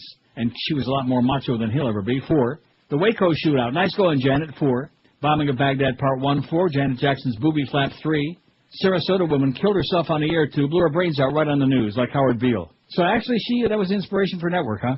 I did not know that. Yes. Well, see, we learned that. Even though Josh hated the movie, he gave us some good trivia. Ronald Reagan gets shot, too. Columbia shuttle breaks up over Texas. They're all dead, too. Rodney King beaten, 2. Can't we all get along? Oklahoma City bombing 2. Princess Di's death 1. Shock and awe in Iraq Part 2 1. Oh, shucks. And then all these have none. John Lennon assassination, fall of the Berlin Wall. We just put these on there. John Stossel gets smacked by Dr. D. Dr. D! Yo. Is he the D doctor? Geraldo gets busted in the nose. Virgin Mary on grilled cheese. Come on, now let's give something for the Virgin Mary. Give it up for the Virgin Mary, man. Shinehead O'Connor rips a picture of the Pope. Bobby Kennedy shooting. ValueJet plane crash. And JFK Jr.'s plane crash. I think they agree with me about him. He was about the same as the number of votes he's getting. Oh! Yeah, that's what he was. This is Neil Rogers. This is 5. Heck of a magazine, though, Johnny. You drudge packing? Absolutely. You've got to let us know what's up with Ariel Sharon. Some days you say that he is fine. Some days you say he has flatlined. So come on and let us know. Will he stay or will he go? He would not fake. He had a stroke, for heaven's sake. I think someone is telling lies. Don't even know if he's alive. Maybe he's doing just so. What's up with Ariel Sharon? I'm dying over here. You notice we don't hear a damn thing about him no more. You notice that? Funny. Not a word. This kind of reminds me of Yasser Arafat. Remember that? Right. And we don't know what it is. Was he poisoned? Does he have AIDS? Does he have the flu? Has he got hemorrhoids? And then all of a sudden, guess what? He died. They poisoned his punch, and he's dead. Poison pudding. They gave him some of them leftover cannolis from Godfather 3. Shipped in special from Sicilia, from Corleone. And I think maybe the same thing with Ariel Sharon. One of these days they'll come out and say, oh, by the way, he's dead. And by the way. Kind of like the Liberal government here in Canada, eh? Canadians elected Conservative Party leader Stephen Don't Call Me George Bush, even though I'm a fascist like him, Harper, as the next Prime Minister yesterday, but denied him the outright majority who would need to take any strong change in direction. Thanks God. Tonight, friends, our great country has voted for change, and Canadians have asked our party to take the lead in that change. Harper told a cheering crowd of rednecks in Calgary last night. There'll be another chance, and there'll be another time, Martin said. The people of Canada have chosen Harper to lead a minority government. I wish him the best, and Chub Mindred. Buoyed by a political resurrection in the French-speaking Quebec, the Conservatives won the most seats in the 308-seat House of Commons, despite a campaign in which Liberals tried to stop Harper by linking him to American Conservatives in general and George W. Bush in particular. However, as votes were counted, the Conservatives, now see this article was like before bedtime, they got 124 seats, well short of the 155 they needed for a majority, and the scandal-plagued Liberals got 103, down from the 133 they held going into the vote in their previous minority government. Well short of the 140 they were predicting for the Conservatives, and well more than the 80 they were saying the Liberals are going to get. Nationwide, Conservatives took in about 36% of the vote compared to about 30 About 30, man. of Liberals. The New Democrats took about 17%, and the Quebec separatist Bloc Québécois, which only runs candidates in Quebec, had 10%. They are just nauseating, disgusting. It would be like in Dade County, only Cuban candidates running, something like that. What knew about that? Well, that's what I'm saying. Disgusting. Look at that phone, man. On the one day when we could use them, it's just nothing. Dead as a doornail. Almost makes me want to play all those bits like that guy called in and complained about yesterday. Why not?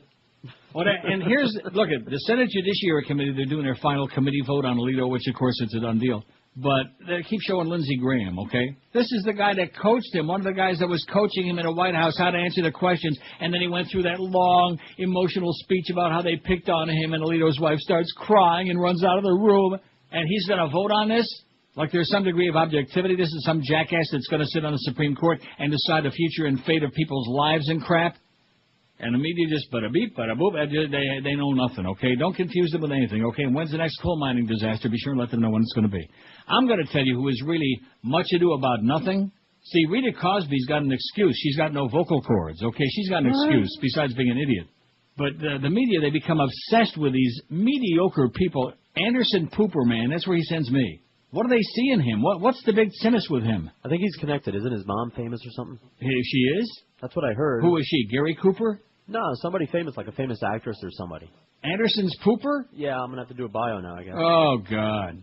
Yeah, just look right next to where it says, Gay. Look next to that. Or just under the paragraph where it says, hey, Anderson. You fair. Right there. He is so vanilla and so boring, and he's like a step away from Rita Cosby. He can barely get the words out. He is so weak, namby-pamby. And I've got news for you. I mean, Aaron Brown was whiny and wimpy and annoying too, but Jesus, God, at least maybe he belonged on the air somewhere, like maybe in Peoria, but somewhere. But Anderson Pooper, people at CNN are crazy. Who is it? Who's his mother? Mary Martin? Yeah, that's Larry Hagman. Gloria Vanderbilt. Yeah, built what? Anderson. Gloria Vanderbilt is his mother? Apparently. I thought Gloria Vanderbilt would be like about 100 years old. Get out of here. Gloria Vanderbilt? I'm getting a second source over here now. Get out of town, man. Gloria Vanderbilt, my ass. Cooper look what is a bad the younger job. son of writer Wyatt Emery Cooper, an artist, and designer, writer Gloria Morgan Vanderbilt. Well, how old is she? About 98? I guess. Jesus Christ. 5670560. He's so mediocre that mediocre would be a high compliment. Pound 560 on the Verizon Singular Wireless line. WQAM, hello. Vanderbilt, my ass. QAM. Hello. Neil. Yes, sir. I got one for the poll. Yeah. What about Andrew Cunanan? Remember that guy that were Sure, on the beach, yeah, in that boathouse. Hey, Andrew. I won't see him no more. You failed. He killed himself, or they shot him or something, right? No, he killed himself. Yeah. They went in the first time and they said, there ain't nobody in there. I ain't got nobody. He was singing that. And then they went back and, guess what? There he is. He's dead. He blew his brains out. Don't you remember the security guard who was looking to make some money? Oh, yeah. Remember him? The entrepreneur. He was in there looking around the daytime, and then he heard bada bing, and he ran out. And the bed sheet with the blood. Right. For $100. But they couldn't find him in there. And then, of course, what's his name? John Walsh showed up on the scene. He said, why don't you look again when the smoke clears, because they put those stink bombs in there. Right. The amazing part of it is, I'm sure you feel, I don't know, Collins Avenue there on the beach, everybody who lives in South Florida is driven by where that boathouse was. It was kind of an eerie thing. Andrew Cunanan, how do we want to put that? The Andrew Cunanan episode. I don't know. Yeah. Huh? It was just coverage. You don't want to put that on there No, just we'll put because it on it was there. that's why you don't want to put it on That's there. right. It's a Cuban thing. Oh, by the way, the security guard was a Cuban guy. Some old Julio wanted to make a few I bucks. will give you the pillow if you buy the That's bed right. sheet That's right. for That's correct. Well, he's a good entrepreneur. $50. You people can sell just about anything. If you can sell that damn mushy people. beans, those mushy beans. That's right. WQAM, hello. QAM. Uncle Neil. Yes, sir. Love your show. Yeah. I will pay I'll take it. to get the power of nightmares. I can't find it anywhere. I will Why can't buy you? it. Why I not will look at it on our pay for it. website? It's not on Those our links website? are dead. Oh, the links are dead. Link. I'll be I will damned. pay. I There's will nothing pay. worse than having a Google dead them. link. You can download them with BitTorrent from a whole bunch of different sites. You just got to use some effort. I'd rather Free. pay. Well, okay. Well, I'll take it. Send me the money. It'll make up for a little bit of payday. So that we got dead links on there? I mean, they should have been taken off. Are you starting to pick on Eric now? Jesus, God almighty. You are just relentless. Although, good point. How come they're still on there, Fatso? Get it off of there, you clown. Well, no, but the fact that they're on there, it's a subliminal idea, so that even though the links are dead, people will say, well, gee, I should probably see that. And they should see it. But where are they going to see it? On the CBC. On a variety of sites, they have them available for download. There you go. Well, so go find it. This guy, just Google it, man, Power of Nightmares, and do a little bit of work. He's a lazy guy. He's willing to pay for it, which we but can he doesn't want to relate, work but, to get it. Sometimes you got to work to get it. Although it is a lot easier just paying for it.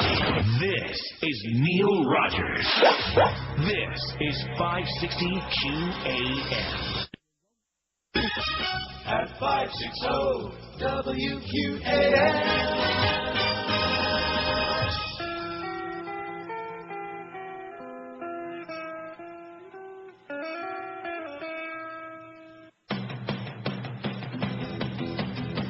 We need a leader who will get us back on track. Maybe it's time we had a president who's black. I've seen him on TV dressed up in his soldier clothes. I heard his running mate might just be James Earl Jones. His name is Colin Powell, he happens to be black. The latest polls say he's the leader of the pack. Some folks used to close their minds, they say there ain't no way. But the times they've changed, who knows, our next one could be gay. Gay.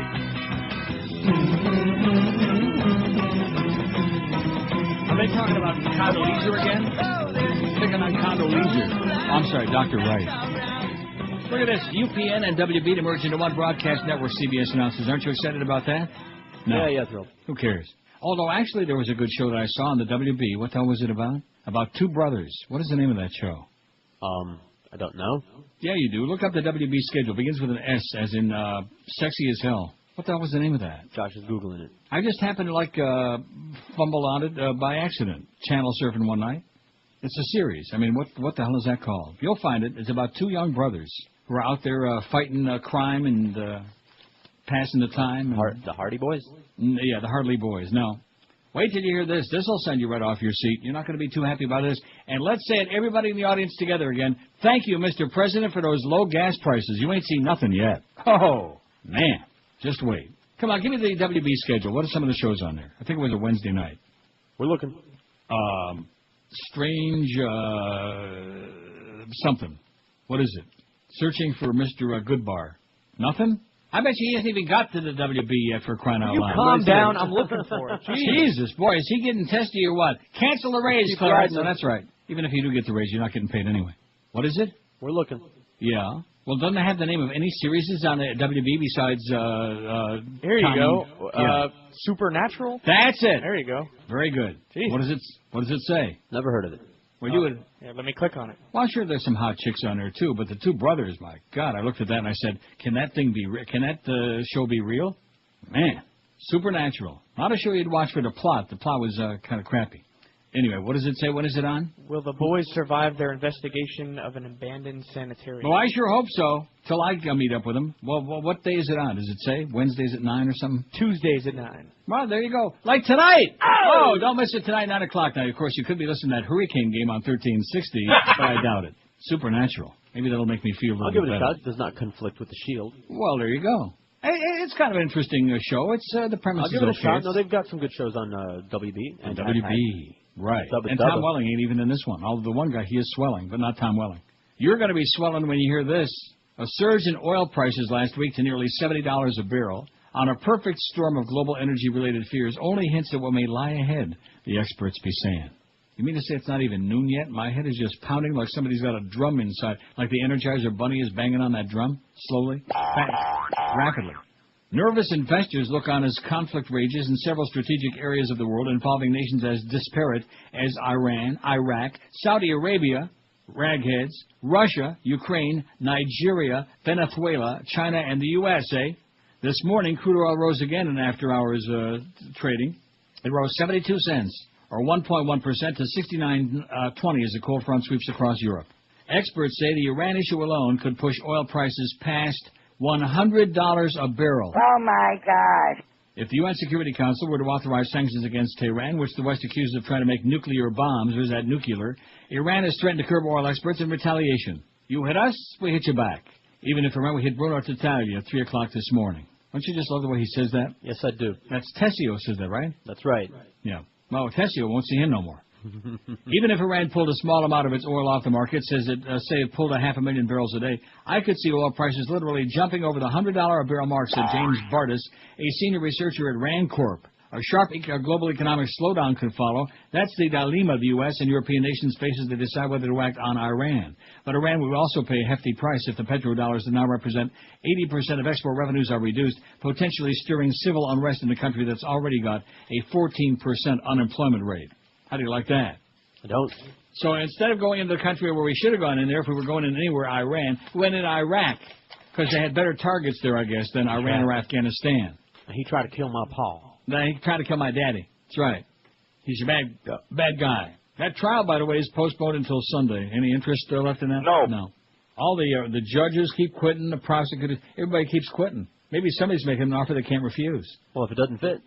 You're full of crap. Right. 797 on the pool. You ever fly 797? Just wait till they build it.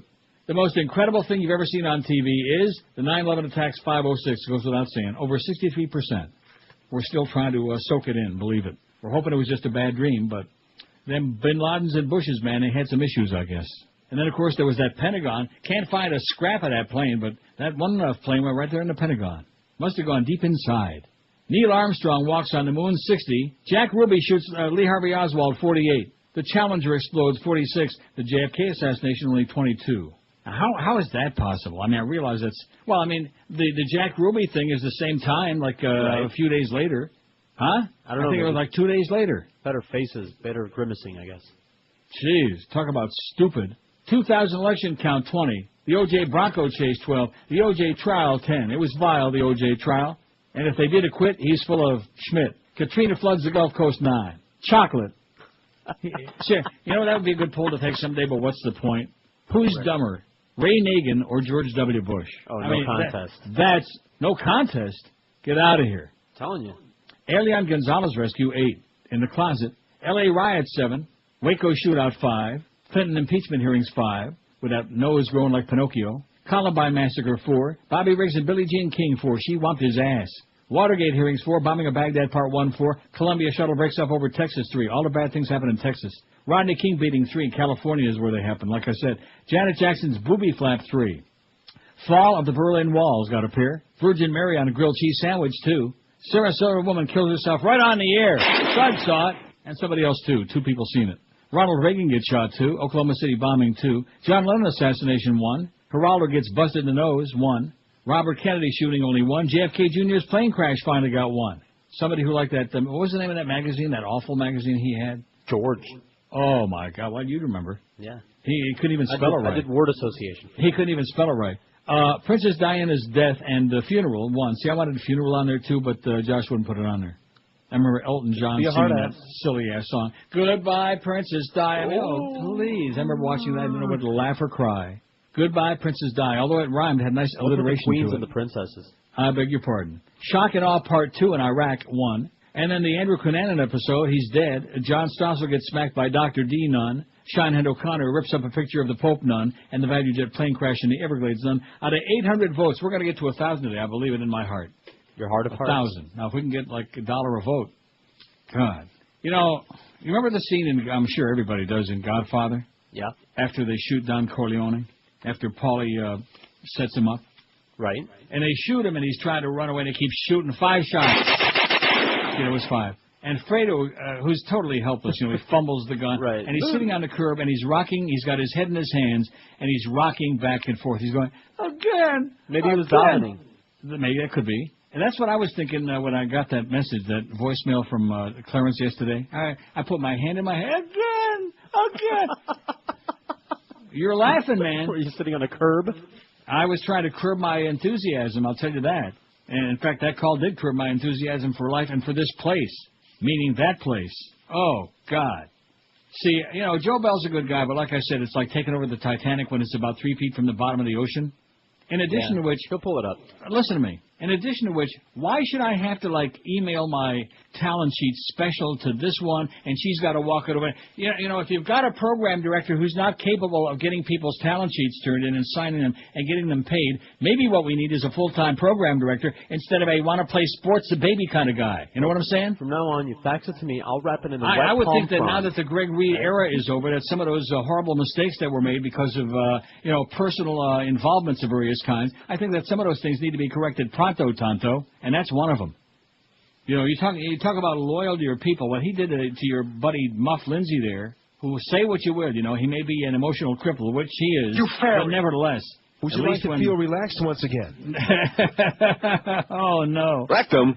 But at least when the going got tough, he ran away and cried. No, when the going got tough, he would, like, go knock some doors down, you know. You are not alone, guys. Well, that's it. We are now. Now look what we got. Pop had Jenko. Look what we got. Pop had the Dufferino. Look what we got. A Quisling. A little hurricane. See, anybody associated with the hurricanes, automatically, I just write them off, you know? Just like the Beast. You realize why the Beast is there? That's because he's Clarence's boyfriend. You know that. I don't say that literally necessarily, although there was a period of time. You know what I'm saying? What are you saying? That's what that's all about. You know that. You're the one that told me all of these things. I'm the one that told you. Yes, How you will are. I know that? Get out of here. I'd love to. The two of them are joined at the hip. And what an ugly picture that would make. Can you even begin to imagine that? I think we have that picture. Wow. Try to hit something out of that hip. We like try to hitch a wagon out of the side of the earth, on the side of Uranus. God. But at any rate, the beat goes on. So We got good intentions there. Maybe we're like turning the corner and everything's going to be really just fine. But at this particular time, I kind of like wore out. You know what I'm saying? Wore out. This is Neil Rogers. This is 560 QAM. This is Head of Homeland Security Tom Ridge, advising you to put duct tape on your radio when I raise the warning color to pink for the Neil Rogers 12 to 1 hour. A long, long time ago, it was 1900, and Jesse Helms was just a lad of 9. And no one knew what was in store.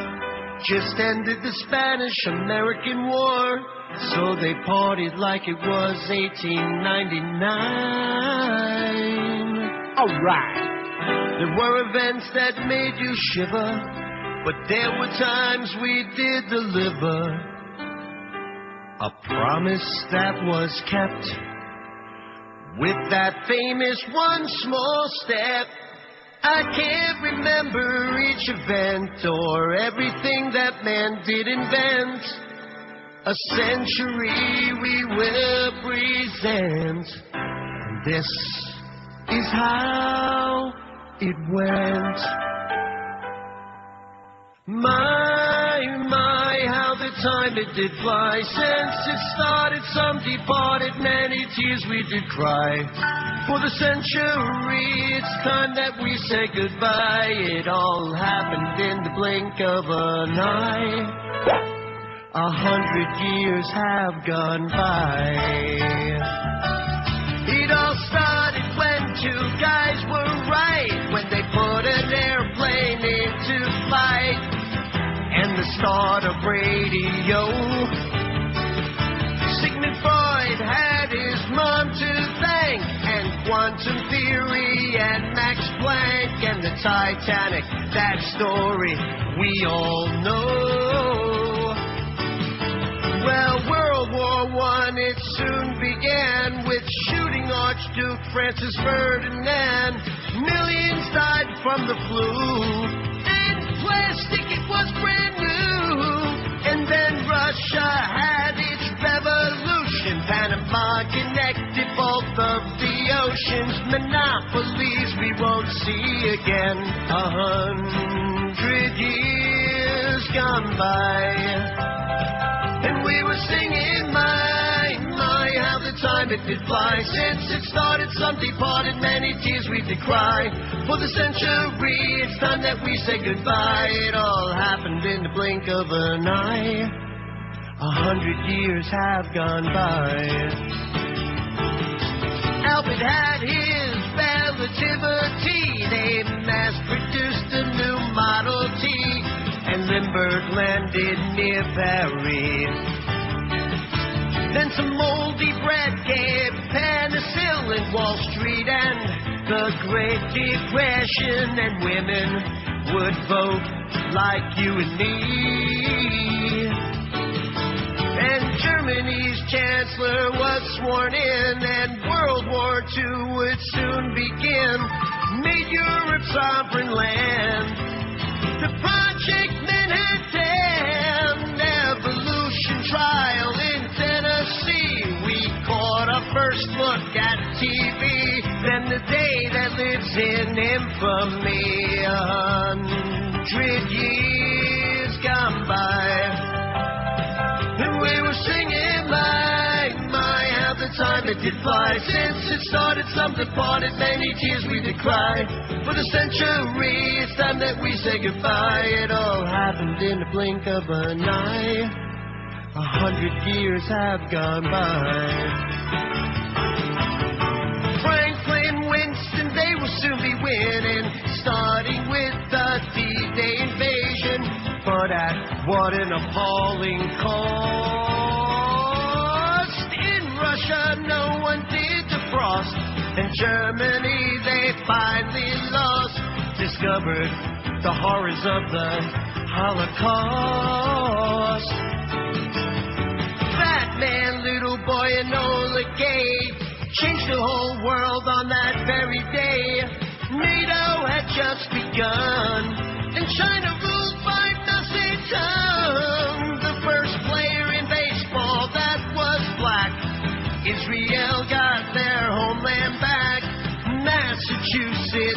birthday, Jack, 100 years gone by. And we were singing, my, how the time it did fly. Since it started, some departed, many tears we did cry. For the century, it's time that we say goodbye. It all happened in the blink of an eye. 100 years have gone by. Separate but equal, made such a fuss. Roasted too tired, went on the bus. Polio cured with a vaccine. Then Russia scared us big time with Sputnik. Our troops into Korea quick. Discovered the double helix scheme. Oh, JFK left us way too soon, but promised to get us all to the moon.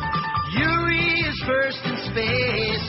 Yeah, the pill we did embrace. And the French 7 climbed into the night. Cuba's missiles gave us quite a fright. Southeast Asia is our new fight. 100 years gone by. And we were singing, my, how the years they did fly. Since it started, some departed, many tears we did cry. For the century, it's time that we say goodbye. It all happened in the blink of an eye. 100 years have gone by.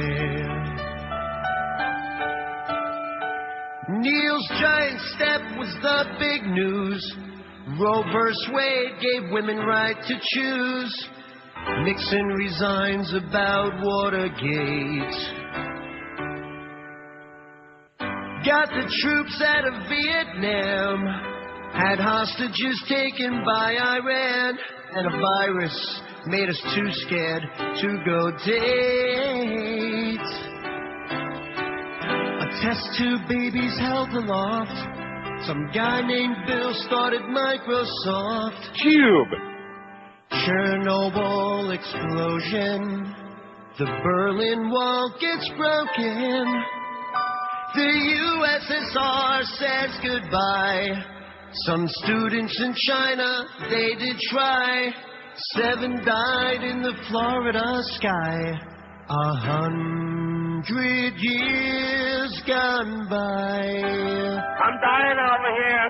And they were singing, my, how the time it did fly. Since it started, some departed, many tears we did cry. For the century, it's time that we say goodbye. It all happened in the blink of an eye. 100 years have gone by. We were singing, my, how the time it did fly. Since it started, some departed, many tears we did cry. For the century, it's time that we say goodbye, 'cause 100 years have gone by. All right. Well, it seems like only yesterday, don't it? You know, he has got a very annoying voice, that particular guy. Does some of the bits. Yeah. But that's a great thing. That's about the only good thing he ever done. That's great because it's long. It's 8 minutes long, and the reason I played it, beside the fact it's 8 minutes. Oh, by the way, I got the fax you just sent me here. Yeah. Okay. The amazing thing about it is so many of the things on our poll today. See how topical and timely that is? Right. Yeah. Like the Hindenburg. How come we don't have that on there? The Hindenburg. Now, granted, it was what, 1929? Wasn't it Moviola? No, but we've seen it. We've all seen it, and we heard that crazy announcer from Chicago.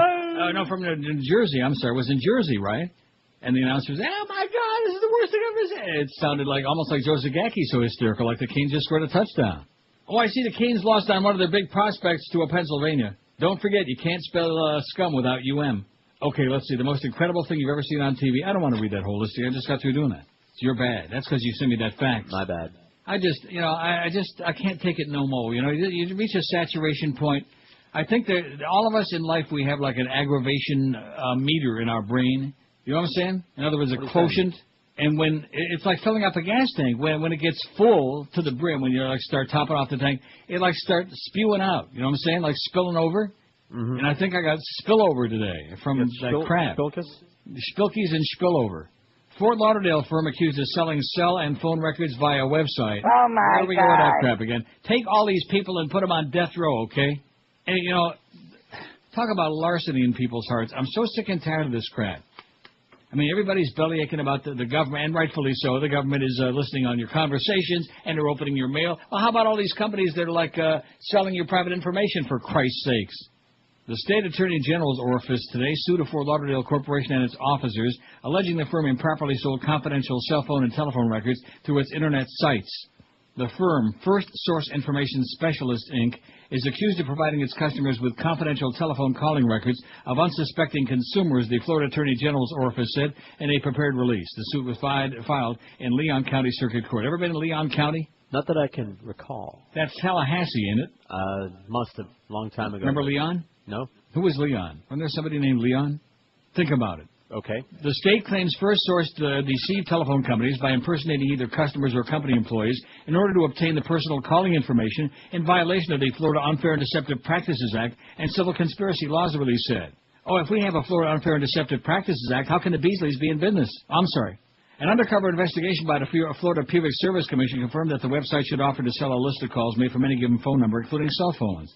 This is beyond an outrage and a gross invasion of privacy, said Attorney General Charlie Crist, who is running for governor. Gay. Citizens have a right to expect that their private personal telephone records will not be used as a cash cow for a third party. Oh, I wasn't even invited to the first party, were you? No, I wasn't. According to the state, First Source runs several websites that offer call lists to anyone who wishes to purchase them. Investigators determined that buyers did not have to provide any ID to obtain the records and only needed to provide the telephone number or numbers to be looked up. How do you like that? They're selling your phone numbers. They're canceling my BlackBerry probably pretty soon. They're going to put them out of business. Damn that. I thought they settled on something. They did, and then they reneged on it. Oh, man. They Yeah. unsettled? I'm unsettled myself. That's just another thing. Although it's a Canadian company, I wonder if they would stay in business. I mean, how many subscribers could they have in Canada? About 30, man. You know what I'm saying? Mm-hmm. Certainly not enough to stay in business. Well, we'll see. Maybe they'll just cut their payroll way down, you know, like we're doing. Blowing all the wrong people out the door. Well, I'm not saying all the wrong people. 12:13 at 560 WQF. Don't forget we got Bo for, where Mo used to be. Bo in the Mo spot at 2 o'clock with Jacques Martin at 3. That should be really scintillating radio. You don't want to miss that. Mad Dog 4 to 7. Panther preview at 7 o'clock. Panthers at the Lightning in Tampa Bay, 7:30 tonight.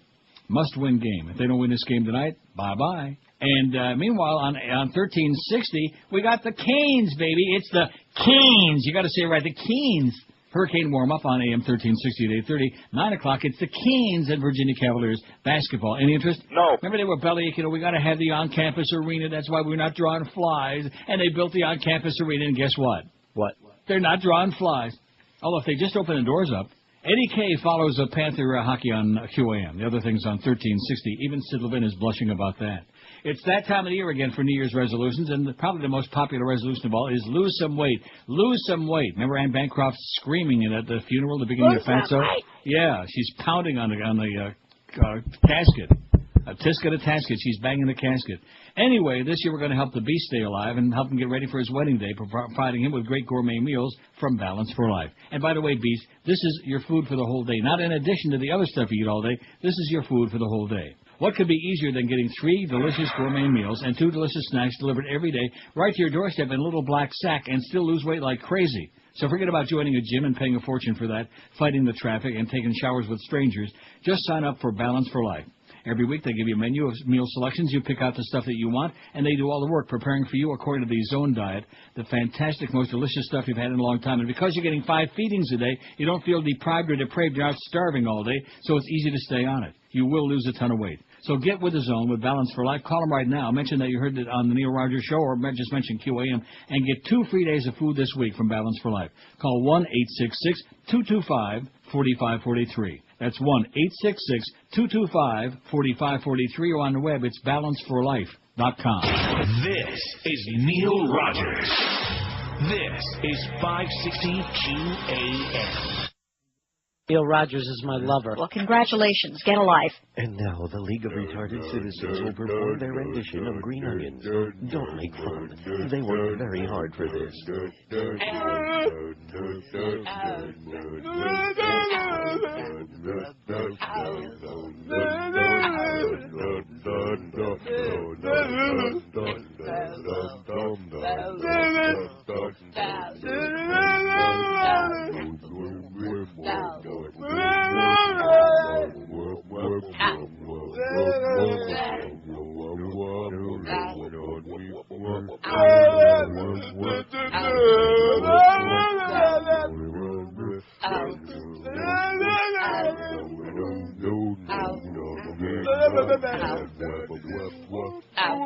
Hey, that sounded like Terry Enders. I think it predated it by several years. 12:19 at 560 WQAM. Was it playfully outrageous or just plain offensive? Live from the red carpet at the 63rd Annual Golden Globes, correspondent Isaac Mizrahi groped Scarlett Johansson's breast, looked down Terry Hatcher's dress, asked Eva Longoria about her pubic hair, and otherwise caught celebrities off guard. The openly gay fashion designer didn't mean to offend anyone, E! Network's president and CEO Ted Harbert told the AP on Friday. In fact, Mizrahi was just what the network ordered. He's already been assigned to carpet duty at the Academy Awards on March 5th.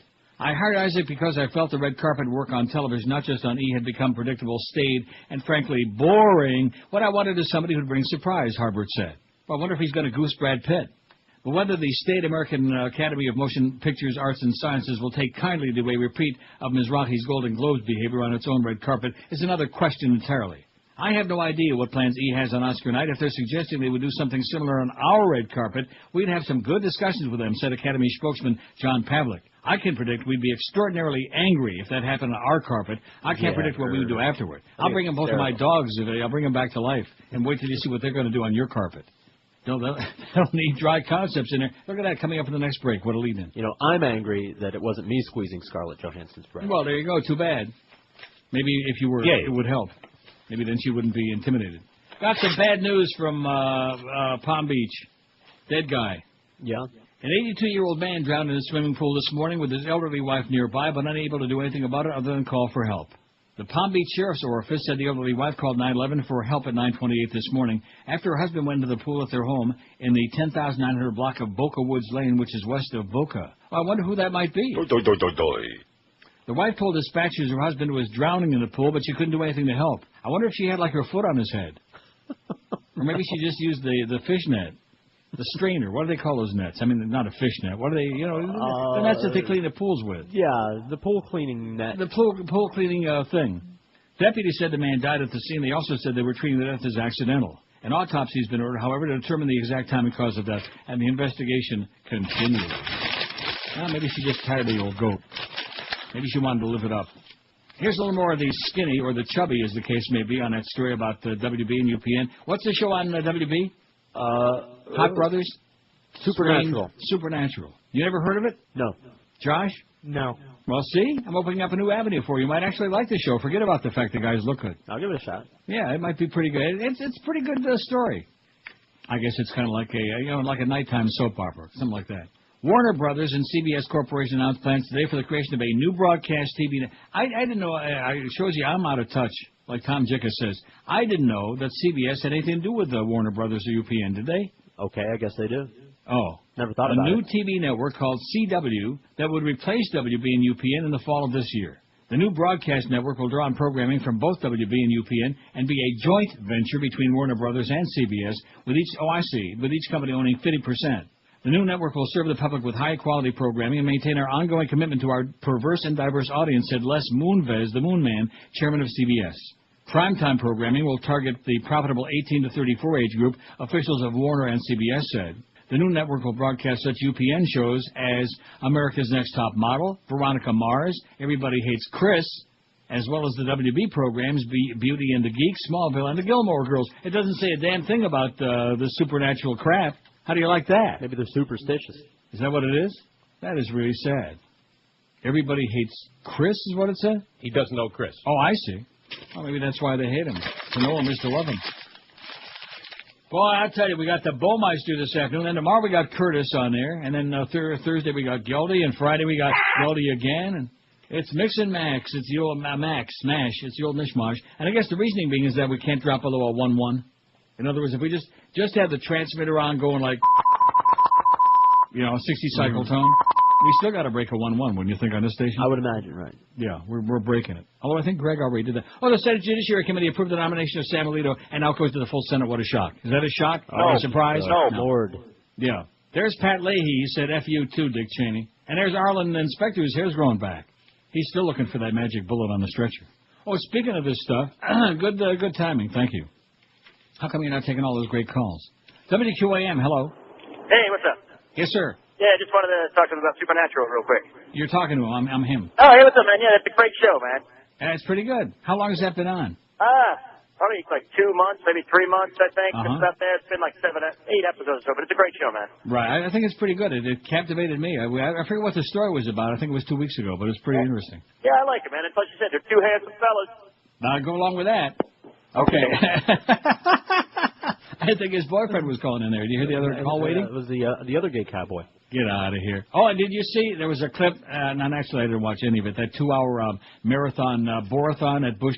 Oh, and Lou Dobbs says last night on CNN, I think the president did very well on his town meeting. Yeah, right, with his little American flag on his lapel, screaming and yelling about illegal aliens. Who are you kidding, you closet Nazi, you? Who are you faking, Lou Dobbs, you jackass?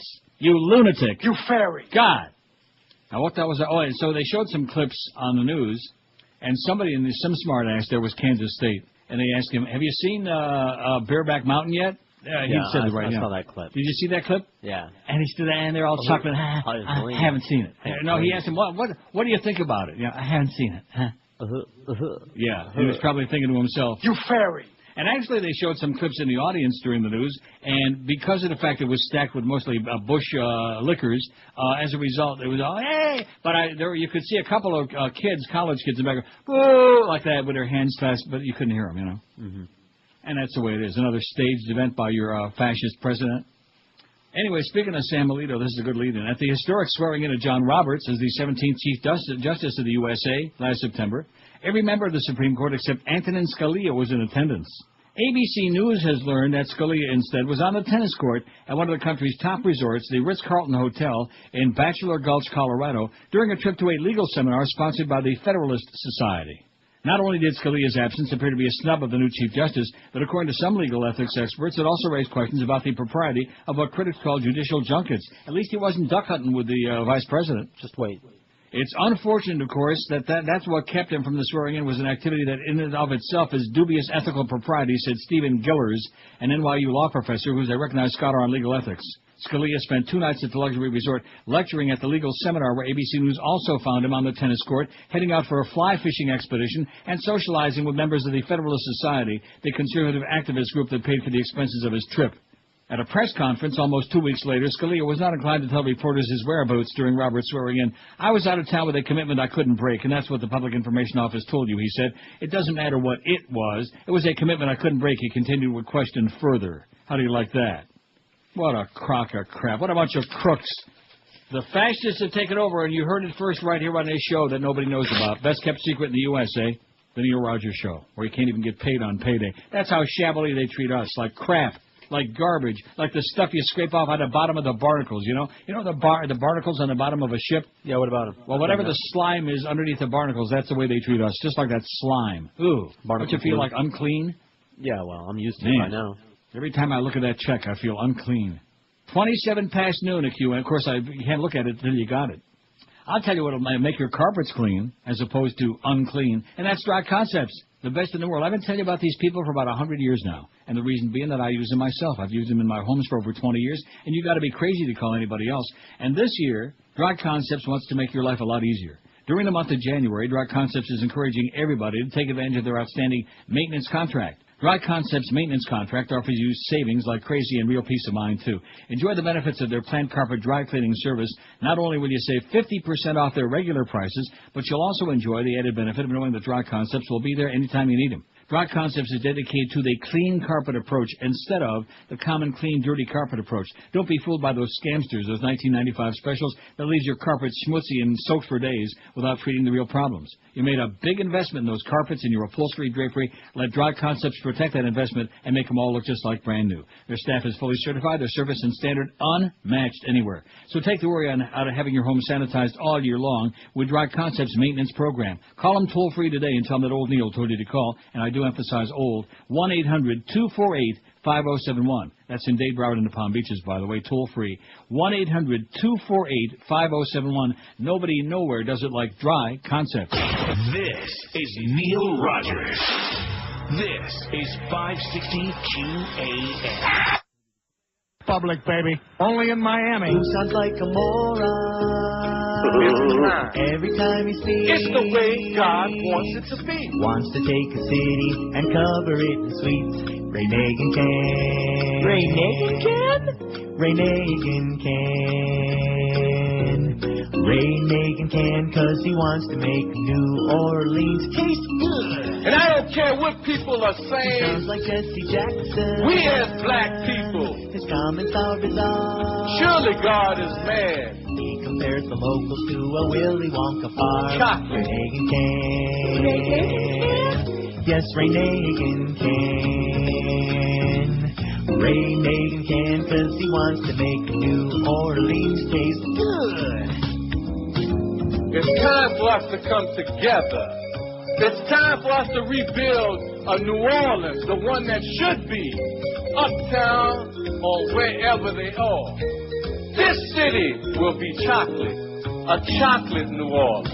He never takes the blame for anything he says. Chocolate at the end of the day. Put that chocolate in some coffee and you'll off Juan Valdez. Ray Nagin can.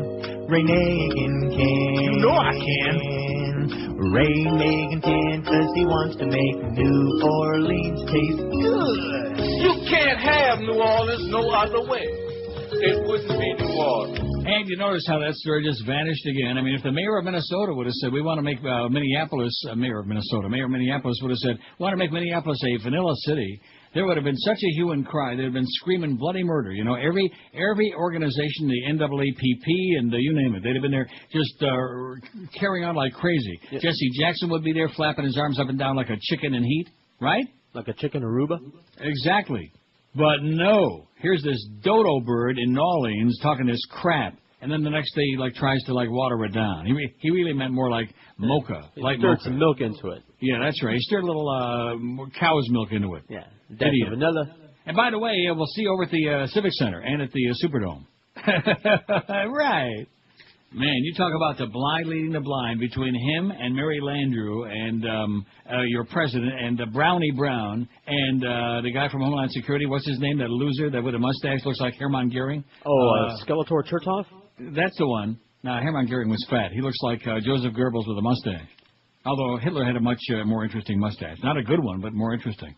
Wouldn't you think that somebody would have taught him how to shave? That was a stop. And get a haircut. He was a real fashion plate. He had the hair down over one side of the head, and then the mustache, one side of the mustache was it was kind of, and you weren't here yesterday. You missed it. Maybe you saw it on the news because Josh didn't see it. No. What? Speaking of New Orleans, they showed they had one of those town hall seminars with people that are foaming at the mouth because they can't find their relatives, and they're all homeless, and all the stuff from Katrina. And it was this big, fat, dark-complected, chocolate lady. Mm-hmm. Just screaming, and rightfully so. I guess they can't find her mother or whatever the deal is. And the last time they saw her, she was with them, and now they spirited her away, and nobody cares. And she had a mustache that would make Hitler's pale into insignificance. Really? I'm not talking about a little facial hair like some ladies have. It's like a hormonal thing. No, she had a mustache. No, was it like Charlie Chaplin and Hitler? No, it was more like your father's mustache. Like Wilford Brimley? No, not that bushy. No, more like, I'm trying to think, Edward G. Robinson. Oh, hey, styling. Yeah. Man, I'm giving new meaning to the term hair lip. Good God. You haven't seen it? No, sorry. Oh, you just got to see that before you die. There's nothing you need to. I mean, I don't want to be in like we discussed yesterday. It's possible that with Katrina and everything, maybe she didn't have time to do all her hygiene. You know, maybe somebody stole her Bic. I don't know. But wouldn't you think that would be? I just don't get it. Are you familiar with women with mustaches, for example? Like old women, sometimes they'll get a whiskers. No, a mustache, not whiskers, a mustache. No, man. Sorry. You remember the mustache Pete's? No. Anyway, speaking of that, a federal court judge ruled that 2 city ordinances that govern nude adult entertainment clubs in Daytona Beach are unconstitutional because the city failed to prove that serving alcohol at the clubs causes an increase in crime and violence. Good for you, Orlando. It's about time they're making a comeback. God, long overdue. The ruling stems from a 2002 suit by Lollipops Gentlemen's Club, arguing that the city regulations which prohibit nude adult clubs from serving booze did not meet a U.S. Supreme Court test for allowing free speech to be restricted. How do you like that? Your mama. So socks in hell. The High Court set several criteria that can be used to restrict public nudity, including restrictions that further a substantial government interest. The trial centered on if Daytona's ordinances met that standard. Friday's ruling was the latest salvo in a long-running battle between Orlando and several adult entertainment lounges. City officials have long wanted to clean up the town's image by restricting nude dancing to certain parts of the city and barring booze from being served there. Oh, brother. So tired of that crap. Lollipops is on Grandview Avenue and features topless dancers in G-strings. All right. This is a clear, resounding, and unbelievable win for us, said Brett Hartley, an attorney representing Lollipops. There's a difference between saying we don't like strip clubs and we don't want them and saying we don't want them because they cause crimes. The latter is acceptable. The former is not. In issuing his ruling Friday, U.S. District Judge John Antoon II wrote that recent court rulings have raised the bar for municipalities and proving that nude clubs lead to crime. He agreed with the club's attorney and wrote that the city's laws are... You see, it's like a self-fulfilling prophecy. Mm-hmm. Because, as you know, what they do is they zone in cities. They zone certain parts of cities for this kind of... for adult entertainment, and they always pick the smarmiest, the nastiest... Kind of like the red light district in Boston, the same thing. The combat zone. Well, they called it combat zone for a real reason, you know? Mm-hmm. So they always put in there and say, oh, look at all the crime it's bringing in and all the smarmy people and stuff like that. It's just... It's America for you, baby. I remember when America used to be kind of an enjoyable place. I was trying to think when that QAM used to be an enjoyable place, but I can't. I guess my memory's getting short in my old age. How's that pool coming, he asked. Boy, this is sure a long show today. My God, it's not even 1 o'clock yet. Actually, I need to come up for oxygen today. The most incredible thing you've ever seen on TV is this pretty good list of stuff, and it goes right in with that American Pie thing we played. 908 votes. We're going to make 1,000 like falling off a rock. You know what? Like falling off the edge of a cliff, like Roger Thorpe. 908. That's kind of great. And you know something? I got tomorrow's poll. We'll start on next hour. How's that? Well, we can't start on unless we... Huh?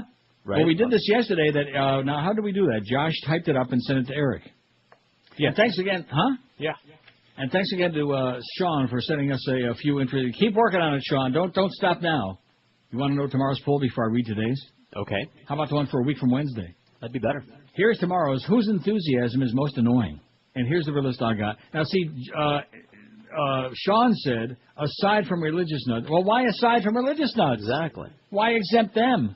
The God Squad. You got your Mormons and your Christian. Who are the ones that come? Jehovah's Witnesses with a watchtower and the born-again Christians and all the other Getchkis on the street corners. So lump them all in there. The religious nuts. Sure.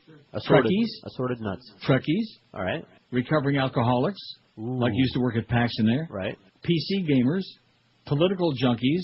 Goth people. I'll leave that for you. All right. And I added infomercial hosts. Okay. You know what I'm saying? I do.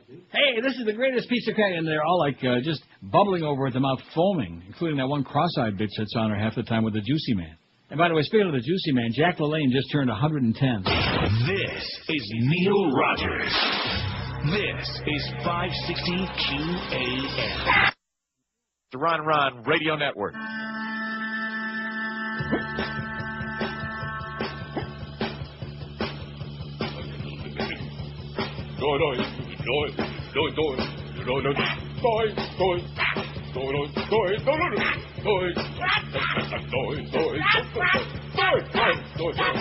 Nobody can tell me what it is. What's this? Maybe a little keep going. All right.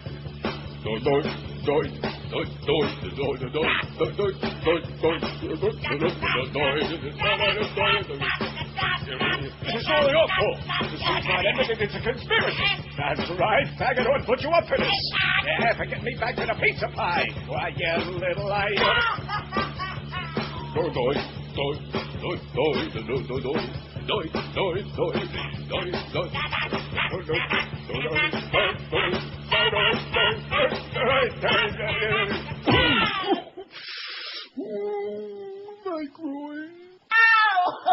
Top 47. Don't forget, we got Geldy Thursday and Friday. Any interest? No. It's going to be 2 to 4.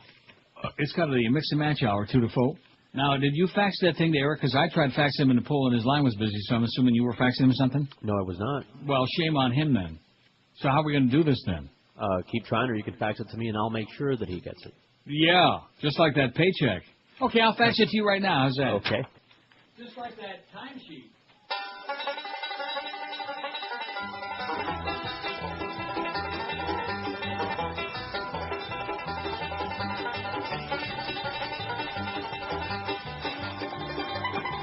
Okay, you got the starter list coming at you. All right. Wait till you hear this. You're going to fall on the floor. Are you sure? Phil, you hear that faxing sound in the back? Isn't that impressive? I love that. Oh, yeah, this one, these faxes. Phil Hendry's new TV show set to debut. Are you impressed? I heard a rumor about that. Well, there you go. Premier Radio Network's man of 1,000 voices will appear as a cynical history teacher named Dick Green on the new NBC TV ensemble comedy Teachers. The show will bow April 6th in the 9:30 p.m. Time slot, immediately following this season's breakout comedy hit, My Name is Oil. The executive producers of Teachers are Matt Tarses and Bill Rubel, the creative forces behind recent primetime TV hits Scrubs and Will and Grace. Gay. Henry will continue to host his nightly syndicated radio show for a premiere, which currently airs on a reported 100-plus stations nationwide. Okay. There you go. Your old buddy, Phil Hendry. Remember when he used to be good? I was going to say when he used to be a good guy, which we found out pretty early on he was never a good guy, but he used to be good, but not no mo. But he's going to be a big hit on TV, man. You're just jealous. Yeah, I'm not jealous. I just want to get paid, that's all. That's all I want. Is that too much to ask? Whose enthusiasm is most annoying? How about sports fans? Huh? I'm pulling it right back out of the fax machine, please. Yeah. You know the ones I'm talking about, that wear all the paraphernalia. It's one thing to wear the paraphernalia to a ball game or a hockey game, but it's another thing to walk around like an overgrown child, like our program director, with a Canes cap and the outfit. Oh, jeez. Like they all want to be Dolph Van Denny or something. Or the Canes. What was the Canes mascot? I should know, because I'm the one. That Stork? No. The other one. It's a baseball mascot. The Ibis? Don Ibis. WQAM, hello. Hey, Neil. Yes, sir. You know whose enthusiasm is way too annoying? Who's that? Richard Simmons. Oh, God. Good choice. Or Rip Taylor. You remember him, don't you? Yeah, but isn't he dead? He might have died. I sure hope so. He was gay, so he might have died. You know, and also, He could have been straight and he might have died, too. You know, that's the way it goes. Well, that's it. Yeah, everybody dies. See you later, guy. Okay. Bye. He might have been gay, so he might have died. Pathetic. 5670560, pound 560 in the Verizon. Paul Lynde was gay. He's dead. Raymond Burr was gay. He's dead. John Wayne was real straight arrow. He's dead. I beg your pardon? I did not know he was gay. Oh, are you starting in again? Just leave him alone already, will you please? I mean, the bits are enough. Are you going to start again with a mo man? Huh? Maybe. Good. Whatever you want. WQAM, hello. Hello? Yes, sir. Hey, Neil. For today's poll, do you have the Beatles' first appearance on Ed Sullivan in February of '64? No, I do not. The Beatles. 70 million people watched that. I'll be damned. That's scary, isn't it? It was a really big show. Yeah. Now on our stage. Okay, thanks, Pally. A little bit late to start adding on today's poll, but we should have had that on there. You're right. I seen it. I seen the Beatles. And it wasn't the Beatles. It was the Beatles.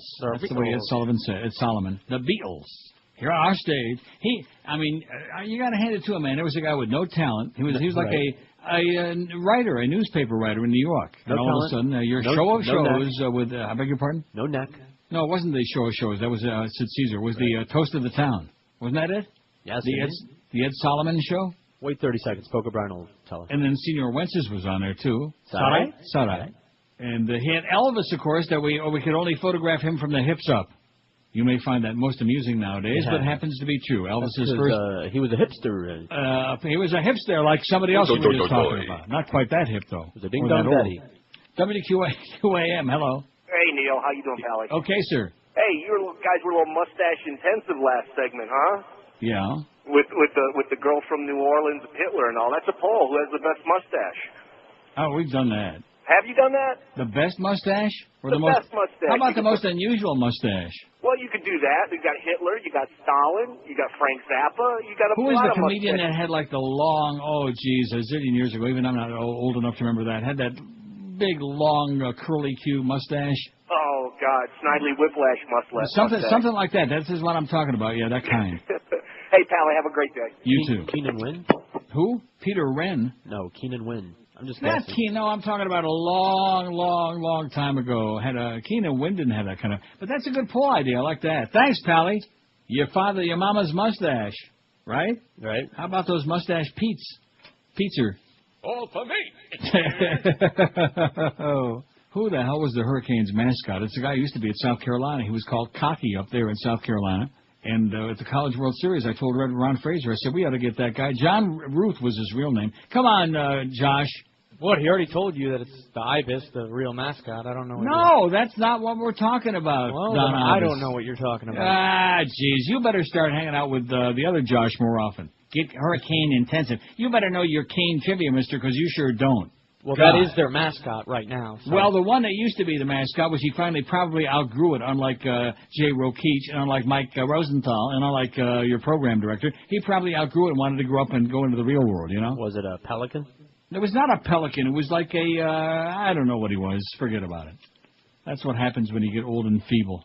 WQAM, hello. Was it a dodo? It was a dodo bird. QAM. Hello, Neil. Yes, sir. You know that Anna Bensonvich you were talking about yesterday? Yes. Her husband. The one that was ragging on poor Michael Moore. Exactly. Well, her husband got traded to the Baltimore Orioles. Good. Serves him right. The pitcher that got traded back to the Mets for him, his name is Jorge Julio. I'll be damned. They're everywhere. Really, look, we got Julios coming out of the broom closet, man. It's frightening. That's right. I just thought you'd find that funny. Thanks for the bad news. Oh, and by the way, George was out sick yesterday, so we didn't know that the oldest station in the state of Oklahoma, the oldest AM station, just went simulcasting the FM in Espanol. By the way, I wasn't No really speak it Inglés. Huh? That's amazing. Oklahoma City. That's because all them illegal beaners are coming up across the border. Right. And, of course, Texas can't hold all of them, so they shove them up into Oklahoma. They say, just follow the fires. That's right. Those are those mushy beaners, too, by the way. Right. Just follow them fires, like early fires and late fires. WQAM, hello. Yes, Neil? Yes, sir. Yeah, I just got a little bit of interesting trivia for you. Okay. Okay, Kobe Bryant scored 81 points against the Raptors. I've seen it. It was 666th game.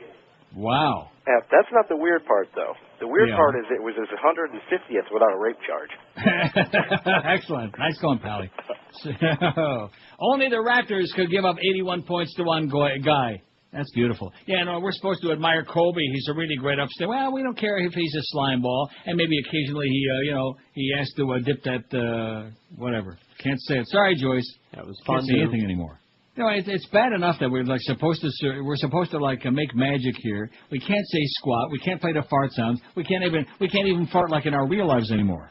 One of these days we're all going to explode. No, it ain't stopping me. So at the very least, just pay us, all you idiots over there on the West Coast. Just pay us. Stop with the excuses. Stop with the installment plan.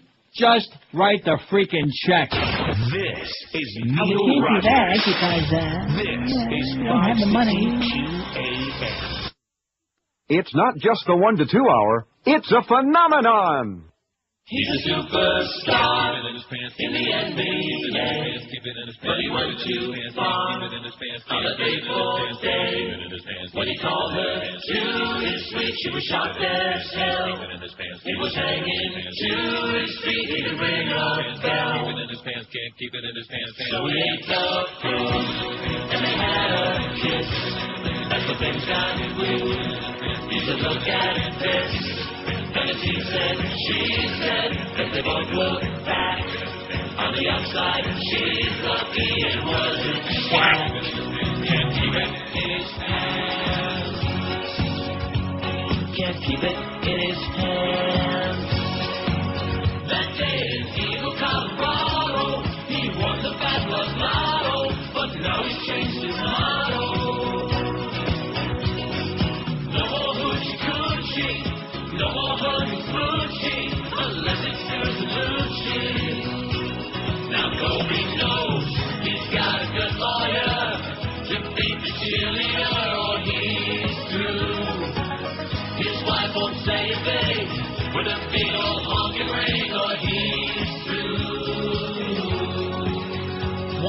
2 at 560. It seems like we've only been here, what, 20, 30 hours, I would say? About 30, man. No more than though. I beg your pardon? No more than that. Now, I just looked on there to see the new poll I was going to put up this hour, and I could, like, print out the final result of the other one, and it ain't there. No. Smith? I got a busy signal when I try to fax Eric, and I can't get an answer from him in the little chat room or on the phone. So I'll keep trying. Like I said, we had such a good poll going on now. Why should we want to change it midstream, huh? Yeah, that's what I'm thinking. Isn't that what you're thinking? I'm sure that's what you were thinking. Yeah, that's exactly what I'm thinking. Yeah. Oh, they're showing the video of Isaac Mizrahi. Isaac Bashevis Singer? On where? On VH1. I was just flipping. VH1? I'm not anywhere near that. Oh, look at that. There's Robert Byrd walking out there on that cane. Ago continues his recovery. In fact, Randall McCloy is now... Oh, there's the minor. Let's hear more about the minor, especially if they're over like the age of 10. Oh, God. 5670560. So I don't know what the hell we do about that, about this Eric. What are we going to do about this fat tub? I'll keep trying. Oh, there he is. There he is what? In the little chat room. He's. We only need him for like about a minute of his time, and then he can go back to whatever porn sites he was trolling on. Whatever the hell he wants to do is fine with us, but we just need him for that one thing, you know? Right. And then because Josh can add on the other thousands of the ones that are going to come pouring in, I'm sure he'll be delighted to do that, because I didn't hear anybody eating today. Fantastic. Not yet. Well, what do you mean not yet? It's already after 1 o'clock. Well, we're late bloomers today. Are you really? We're wearing our late bloomers. Well, everybody's a little late, just like my paycheck. Oh, there he goes again. Yeah, that's right. There I go again. Pissed off, fired up, and just worn out. Grounded along with other fellow terrorists. Wait till you hear this by your good friend Doug Thompson of CapitolHillBlue.com. This is just scary. Of course, it's all scary. The only problem is nobody's scared. Safety, safety, safety. That's what they're worried about, safety. Doug Thompson says, when my wife's favorite aunt died last November, I say aunt, we immediately made plans to head for St. Louis for the funeral. We drove the 700 miles to St. Louis. I'm not allowed to fly in an airplane within the U.S. because the Department of Homeland Security and the TSA consider me a threat to the security of the USA.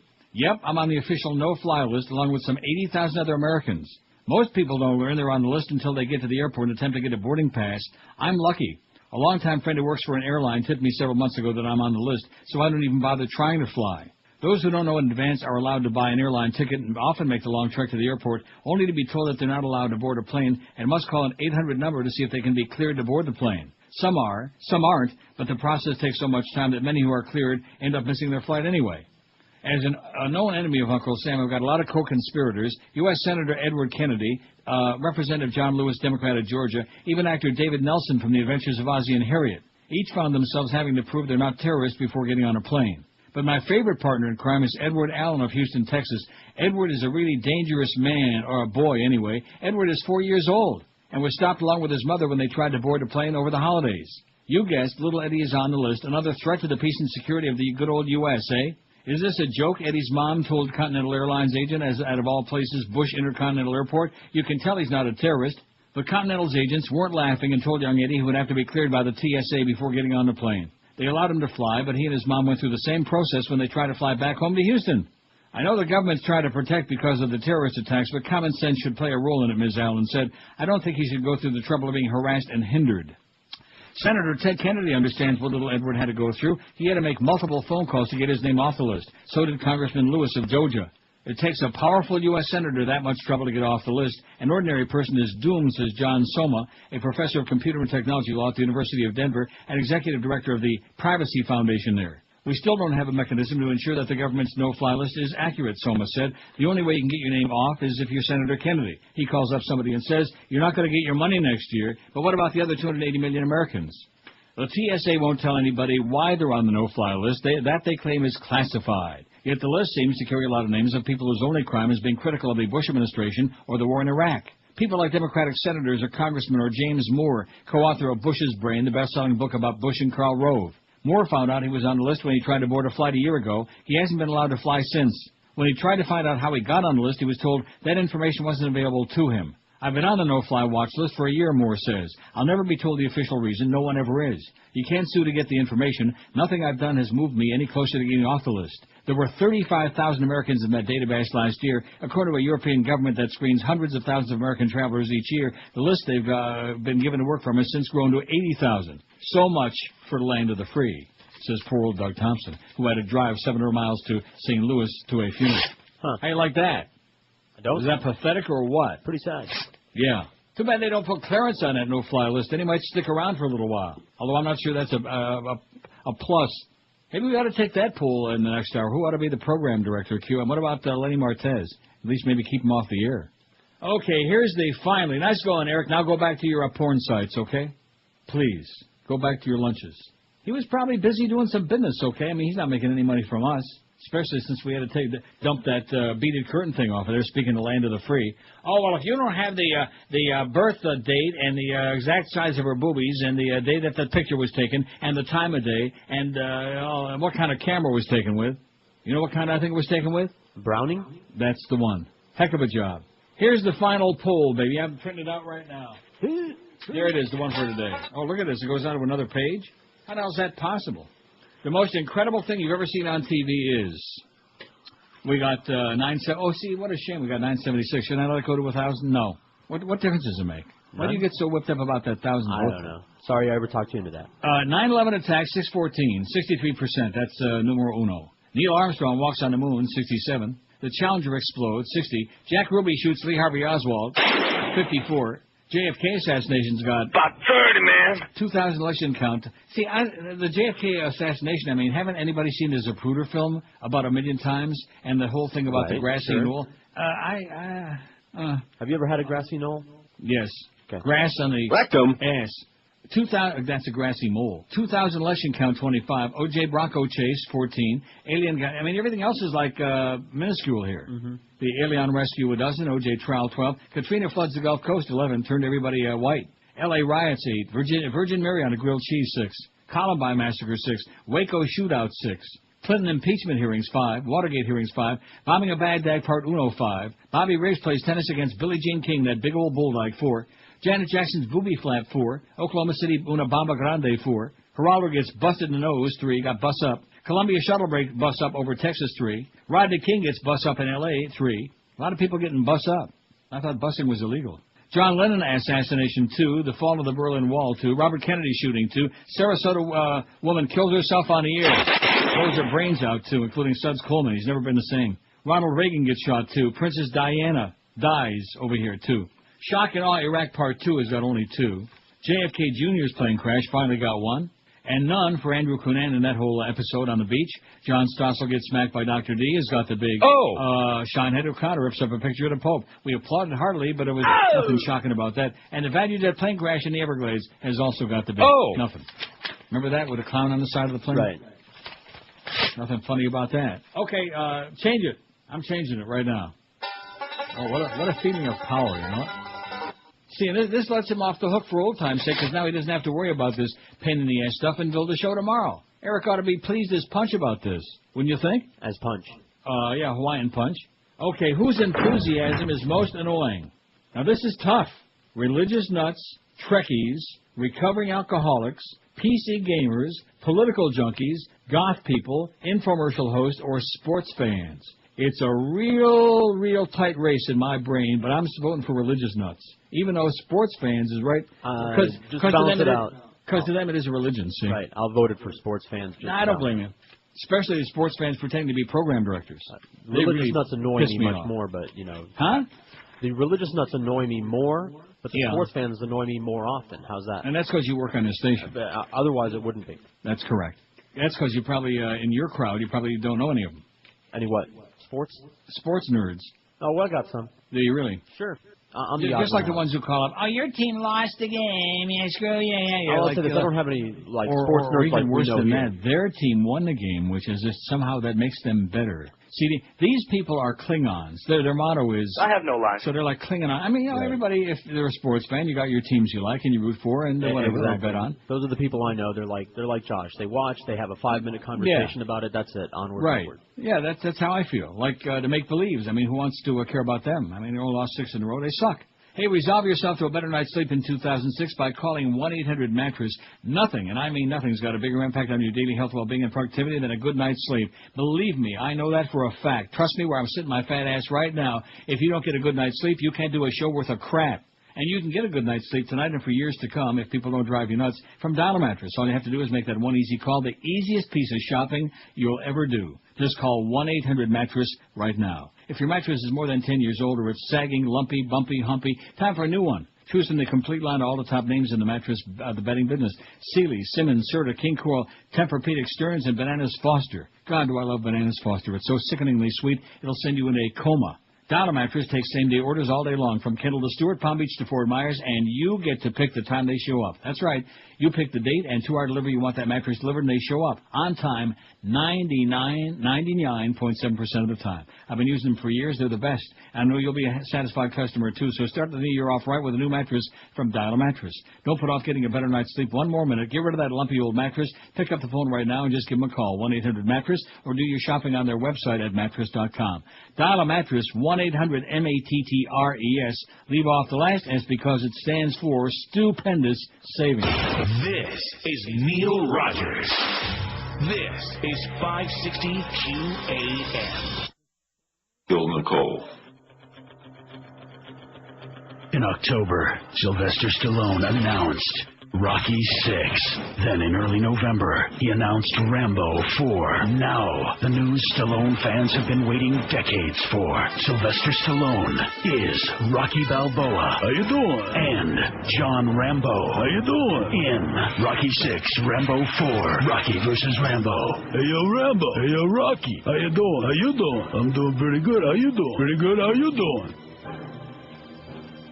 Yo, Paulo, how you doing? From the producers of Freddy vs. Jason and Alien vs. Predator, Rocky VI, Rambo 4, Rocky vs. Rambo. Hey, yo, Rambo, that's a mean Latuki guy. Hey, yo, Rocky. Hey, yo, what?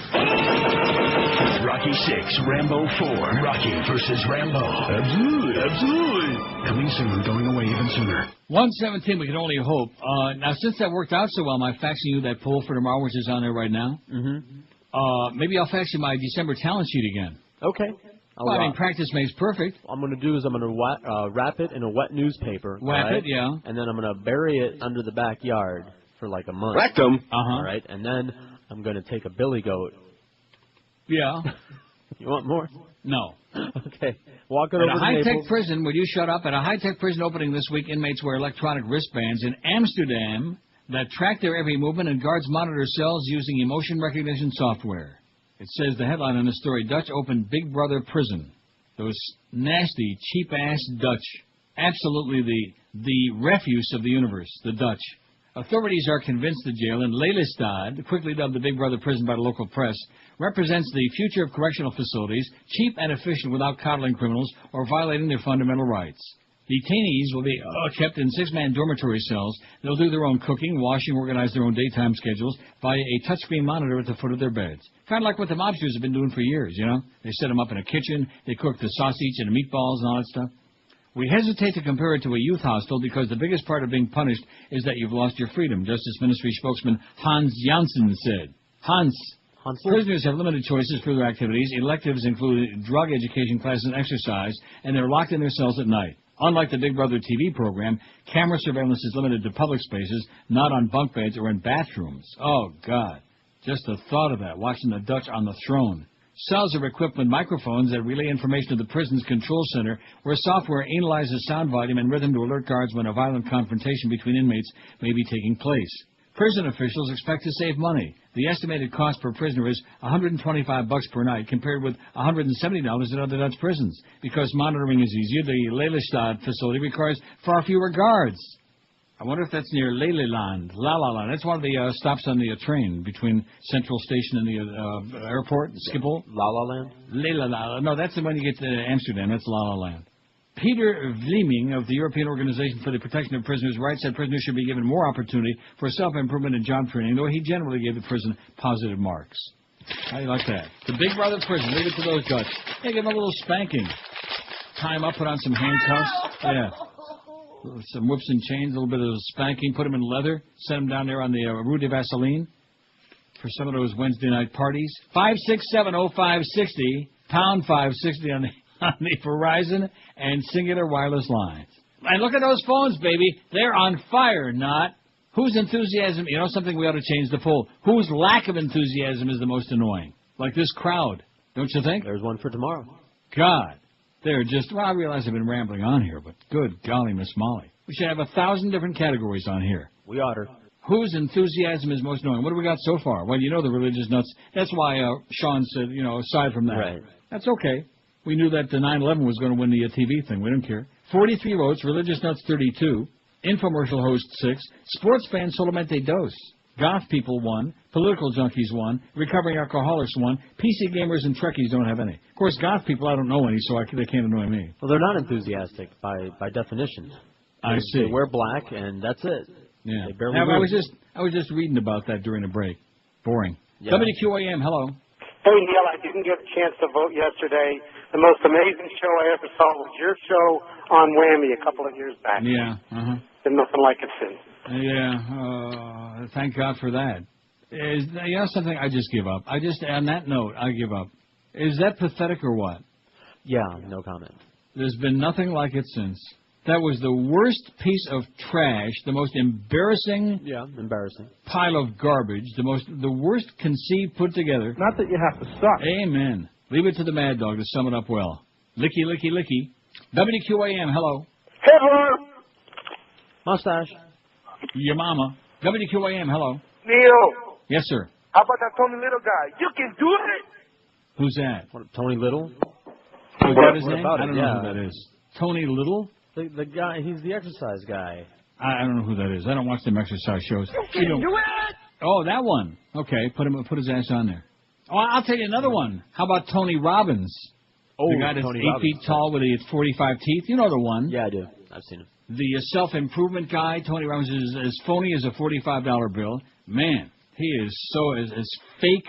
Did we didn't put Richard Simmons on there. Is anybody adding any to this poll, or is we're just leaving this to Eric now? I guess not, yeah. Josh just laying out, waiting for the food now? Maybe that's I don't see Richard Simmons. I don't see Richard Little. I don't see whatever this guy just said. Richard Little? Whatever. What the hell's the poll? Down there now, buddy. Yeah, okay, buddy. Buddy. Yeah. You got your ears on, buddy? How about a poll on the most memorable coverage on radio? Oh, this is almost as bad as the guy that just called me about that whammy abortion.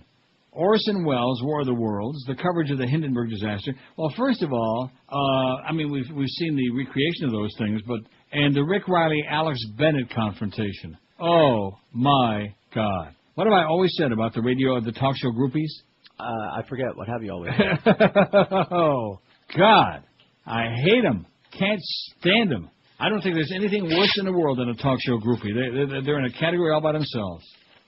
Just make me want to puke.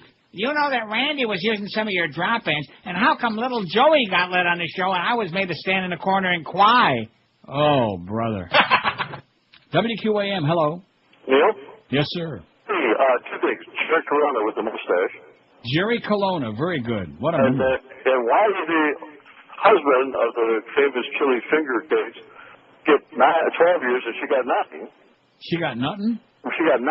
He got 12. Oh, 9. Yeah, and then another thing, I was driving through Orlando, and you was listening to another station, and you were getting some invisible press on there because this guy that's, I guess, a fanatic on Sanitary Airways was on, and he was bad-mouthing everybody. They were saying, well, what about this guy in Miami now? You don't like him? You're always picking on him? Oh, not Jim Phillips again. Yeah, please please tell me you're not talking about Jim Phillips. Oh, no, please. It wasn't Jim Phillips. It was the advocate, Peterson or Patterson. Never heard of him. Okay. Well, anyway, just thought you're getting a lot of press on the radio up there.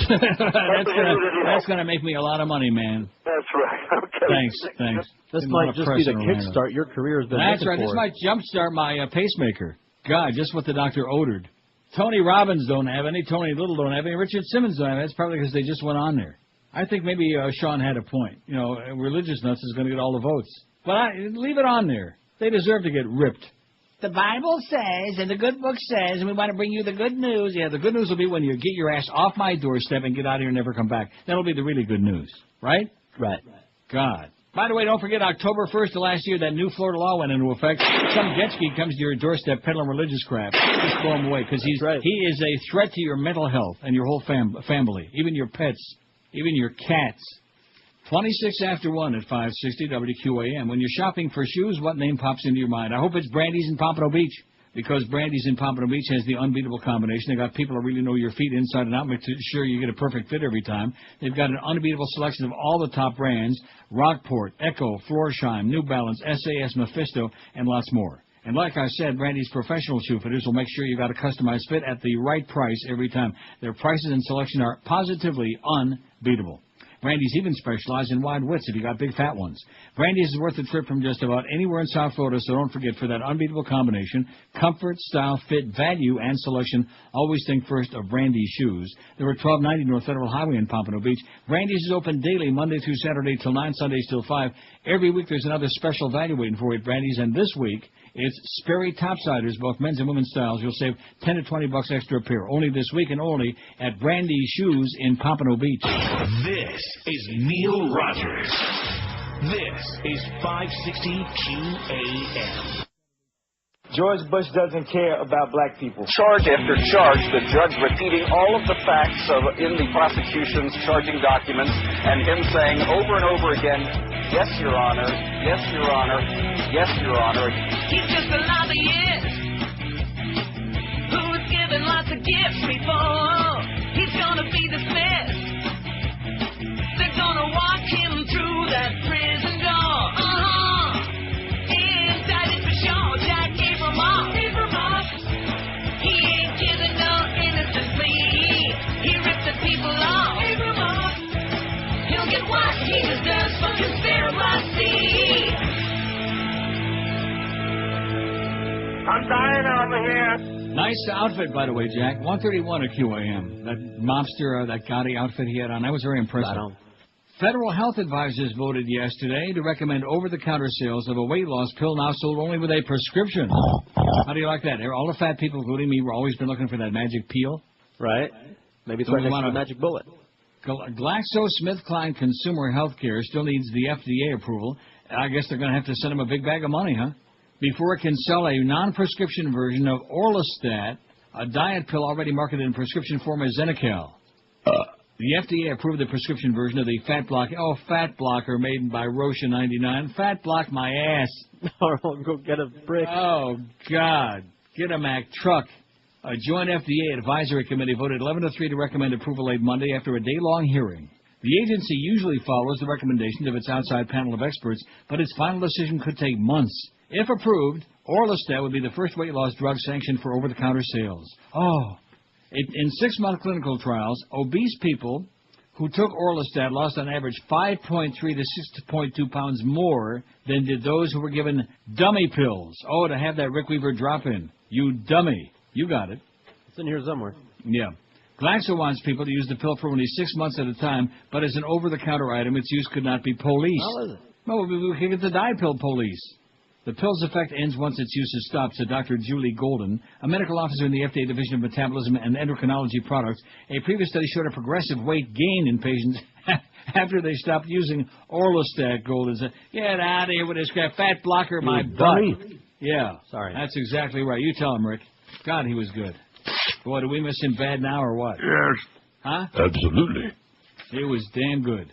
Let's see. Oh, this Roddy guy, will you stop? Although, you know something, I like this. Mm-hmm. I mean, his faxes are good, but he's just so out of control. Why don't you get your own show, like 2 to 4, Riley? Number 1 in the most annoying enthusiasm, Dick Vitale. Baby. You got it, Riley. His faxes are great, even though he's just getting on my nerves. Maybe it's because I'm tired. You think that's it? Because I'm ready to run out of gas? Are we out of gas? Now, if gas, what was it up to, the max? About $3.50 a gallon? They're boots. And if it's going to go, if it really does, this Iranian thing, go to $100 a barrel, we're talking about, I would say, about 40 for, what is that? Well, what is it right now? About $2.50? Thereabouts? Well, 40% of $2.50 is $1.25, right? No. I'll take your word for it. $1. Huh? 40% of $2.50 is $1. So then it's only back to $3.50. So what's the big simus? Although, of course, when it gets to $100 a barrel, they'll say, oh, whoa, is this going to have to be $5 a gallon? So thank you again, Mr. President, for those low bargain basement gas prices and for hooking up that big in Iraq, even though we're not getting any oil from there, and even though their economy is in the crapper. We should have hooked up that big in Saudi Arabia, but that would have messed up all your family's business with the Bin Laden family and all those other oil maggots. Let's see. Here's a fax that says, for the pool, not sure if it's today's or tomorrow's or the one that's 17 weeks from Sukkot, what about the juicy guy with the big eyebrows that does the infomercials? Well, that's the, doesn't it say infomercial host on here? It does. Right, the Juicy Man. I can't remember what his name is. Not to be confused with the other guy that I just talked about before, he's celebrating his 400th birthday. The guy that sells his juicer, the Jack LaLanne. Oh. You never saw that? No. He looks like he's like, remember Tom Edison? Baby, like Ernest Ainsley does. Can you say baby? Hello, goodbye. Like he's about 400 years old and just barely can make a guttural sound. And then they got this silly-ass cross-eyed bitch on there that's just so phony as a $62 bill with Jack LaLanne Power Juicer. Yeah, juice this. Now, this guy's talking about the Juicy Man with the real thick, bushy eyebrows. You never saw that guy with the white eyebrows? Oh, no, I've seen that guy. Yeah, sure. Makes what's his name? Andy Rooney look pale into insignificance. No, nobody has those kinds of brows. Well, this guy, the Juicy Man, the Juicy Man can. Oh, speaking of the Juicy Man can, how many times did I play that yesterday, Josh? About 40? Who sounds like a moron? Yeah, it's time. Every time you see it's the way God wants. Now, is it just me, or are you also taken with this bit? It's okay. I like the chocolate. George don't like it? Oh, it's fine. You don't like it? It's fine. When you say it's fine, I mean... Why like take a city and cover it in sweets? Ray Nagin can. Ray Nagin can? Ray Nagin can. Ray Nagin can, 'cause he wants to make New Orleans taste good. And I don't care what people are saying. Sounds like Jesse Jackson. We as black people. His comments are bizarre. Surely God is mad. He compares the locals to a Willy Wonka bar. Chocolate. Ray Nagin can. Yes, Ray Nagin can. Ray Nagin can, 'cause he wants to make New Orleans taste good. It's time for us to come together. It's time for us to rebuild a New Orleans, the one that should be uptown or wherever they are. This city will be chocolate, a chocolate New Orleans. He never takes the blame for anything he says. Chocolate at the end of the day. Put that chocolate in some coffee and you'll off Juan Valdez. Ray Nagin can. Ray Nagin can. You know I can. Ray Nagin can, 'cause he wants to make New Orleans taste good. You can't have New Orleans no other way. It wouldn't be New Orleans. Well, you can have it. How's that? WQAM, hello. Hey, Neil. How you doing, buddy? Okay, Pally. Good, man. I got one for your poll. This guy's so annoying. My wife watches Entertainment Tonight. Cujo, that guy, the fashion guy. Never seen him. Yes, you have. I've seen. Oh my God! We talked about it. Kojo. Oh, Kojo. He is so annoying. That one, yeah. God dang it, he's so annoying. All right, Gosh dang it, yeah. Buddy. Okay, have a good one. Kojo. I thought he was talking about Curtis Joseph. No hockey talk now. Kojo. Is that his name, Kojo? Right. I heard they stole his mojo. WQAM, hello. WQAM, hello. Not there. Line 1. Mark it down. We have a little problem with that one. 8 years later. WQAM, hello. Neil. Yes, sir. Aggravating Chuck Norris and Christy Brinkley hawking that slide thing that goes up and down, but that's not why I called you. Sounds like a commercial host, yeah. Yeah. Hey, Talia, you're a lover of things Italian. Have you read John Barrett's City of Falling Angels? No. You must read it. It's title about is too close to City of God. It's a book about Venice and the inside politics of that city and the players, and written over a period. Venice, a place I wouldn't go to if they paid me by the second. It's a good book to read. Smell crappy water. What's the name of it? City of Falling Angels. John Barrett. Next time I want to get a book, that's the second one I'll get. Thank you. Fool Me Again is the book I was supposed to go out and get yesterday. Remember Fool Me Again? Right. By Crispin, what's his name, Miller, whatever that guy's name is. Well, you remember the one, Fool Me Again, and there's another guy. He can't get any interviews for the book, and, because he talks about, he doesn't talk about, he documents the fact that both last two elections were ficist, and so they won't put them on the air, that's all. That's a pretty good way to keep the American public from knowing for show. Although, remember the Herald did all those, it went on for months and months, and then finally, oh, guess what, Al Gore really won. If all the votes would have been counted, he really won. And the Supreme said, oh, stop the count. Stop the count. Do we have that bit? Somewhere. Is that a KJ or what? Stop the count and... Oh, that's the old high-pitched squeaky voice, Boca Brian. Man, he must have been borrowing Geldy's nuts for that bit. This is Neil Rogers. This is 560 GAM. Hurricane fucking blow! Absolutely.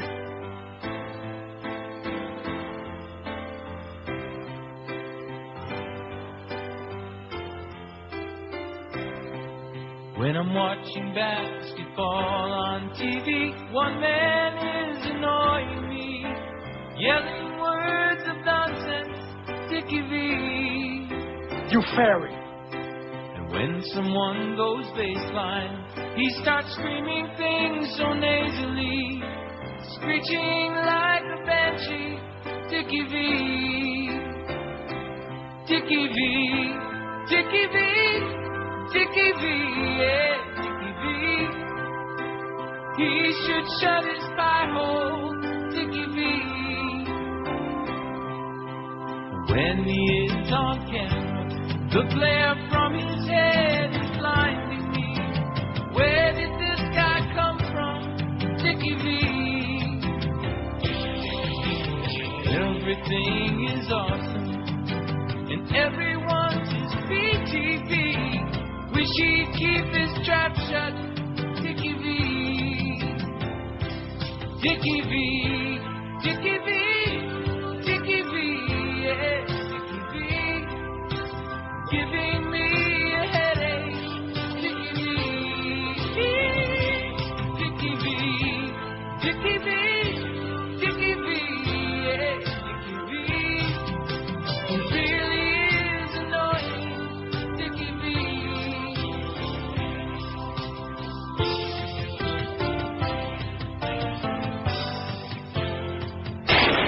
146. With all due respect, Sean, I made a mistake. I think this pool sucks. I'm sorry. Well, what are you going to do now? What do you mean what am I going to do now? I'm going to leave it up there. Maybe they'll latch onto it during the... Good plan. And maybe not. And you know what? Your mama. Who cares? Wait till you hear this, and this ties right in with the pool. Well, that's great. All the connecting the dots stuff we've had today is in what's dot and where's my damn paycheck. Broncos fan says he was humiliated by teacher. See this thing about the sports fans we got under, the sports nerds? Which I'm really surprised has only got 5 votes. That's because it's on this station, see? That's right. You know that's true. Beaver Falls, Pennsylvania. I mean, you know something? I'm just barely going to make it today. Just barely going to eke out a show today. And I don't mean much of a show, so why should we have a good poll? Why waste a good poll on a day like this, right? Right. Maybe if I get paid, I'll do a good show. Beaver Falls, Pennsylvania, a 17-year-old high school student said he was humiliated when a teacher made him sit on the floor during a midterm exam in his ethnicity class for wearing a Denver Broncos jersey. All right. The teacher, John Kelly, forced Joshua Van Oy to sit on the floor, that's Van Oy, sit on the floor and take the test Friday, 2 days before the Pittsburgh Steelers beat the Broncos 34-17 in the AFC Championship game. Kelly also made other students throw crumpled up paper at Van Oy, whom he called a stinking Denver fan, Van Oy told the AP on Monday. Kelly said Van Oy, a junior at Beaver Area Senior High School, just didn't get the joke. If he felt uncomfortable and that's a lesson, that's what the class is designed to do, Kelly told the Denver Post. It was silly fun. I can't believe he was upset.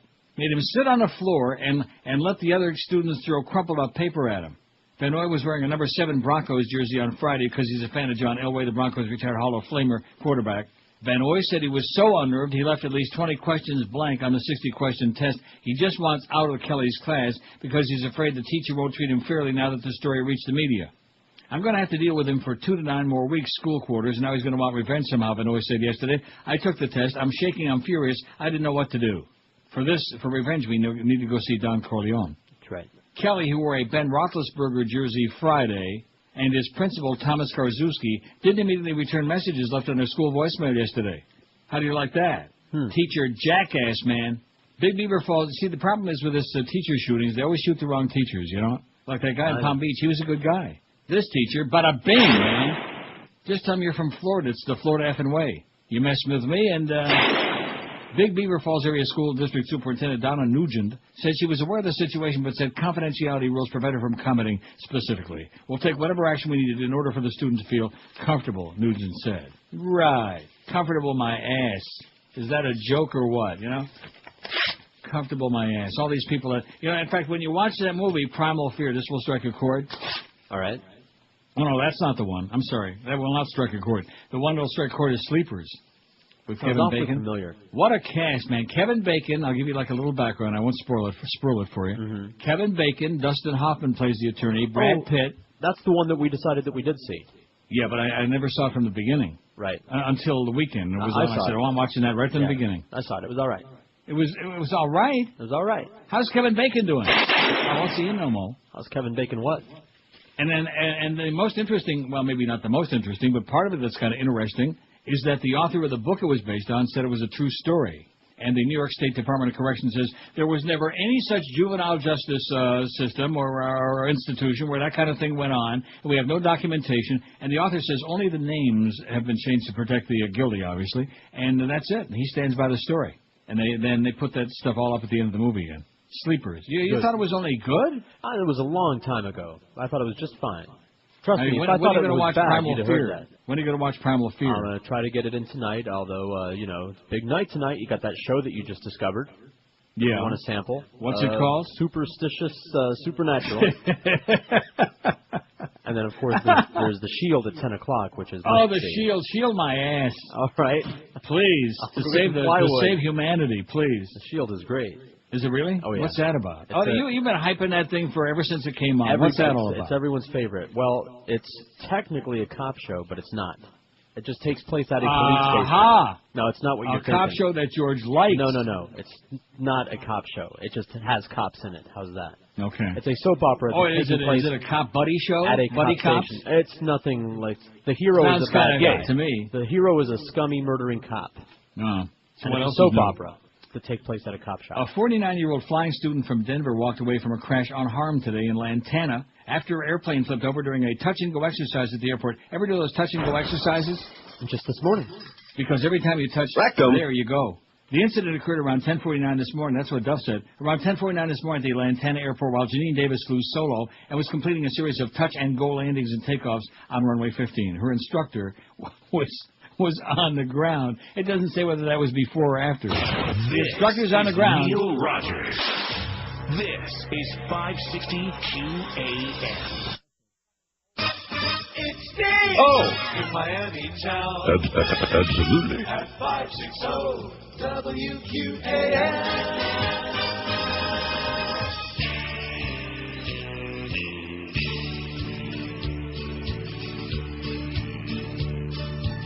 She bats her eyes and purses her big lips. Miss Jolie wears her jeans below her hips. Rectum. She's got a room full of sex toys and whips. That Angelina makes guys' pants fall off. Read about her in the Times or Post. There's no marriage safe from coast to coast. If she meets your man, your love life's toast. Angelina makes guys' pants fall off. She'll start by kicking out of her shoes. Let the wind blow up her skirt. It's an offer you just can't refuse. 'Cause she wants you for dessert.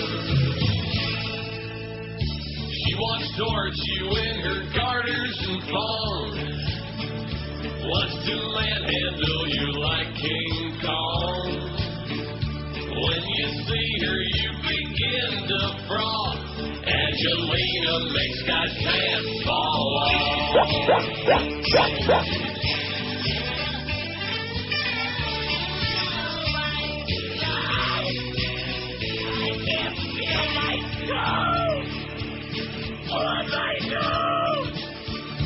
She's an almighty, unholy force.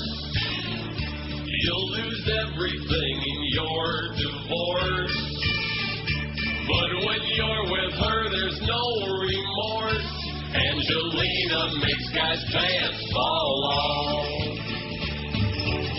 Before you know it, you're adopting her kids. Following her like a dog. When she leaves you, your life is a skid. You'll read about it in her blog. That's the way that Miss Jolie lives life. Maybe you should have stayed with your wife. She's like a flame that attracts them all. Angelina makes guys' pants fall off. Angelina makes guys' pants fall off. Angelina makes guys' pants fall off. All right. Okay, bring her on over, okay? Well, I'm having a couple of cashews to keep my energy up for the last minute here today. All right. You know which phone call today had the greatest impact on my life and reminded me of why I'm glad I'm not there? I give up. Oh, by the way, first, guess how many seats the Conservatives won in the city of Toronto last night in the Canadian election? Oh! None. Oh. I just mentioned that in passing. Well, really... The guy that called in about Richard Simmons for the poll, and then I said, Rip Taylor, I think, is dead. And he said, oh, well, he's gay. He probably is. That's South Florida. You see what I'm saying? Yeah, that's it in a nutshell, okay? And by the way, Pally. You fairy. So the religious nuts. Oh, speaking of nuts, maybe these are religious nuts I'm eating right now. Well, check the can. Can? Rectum. Bye, bye, bye!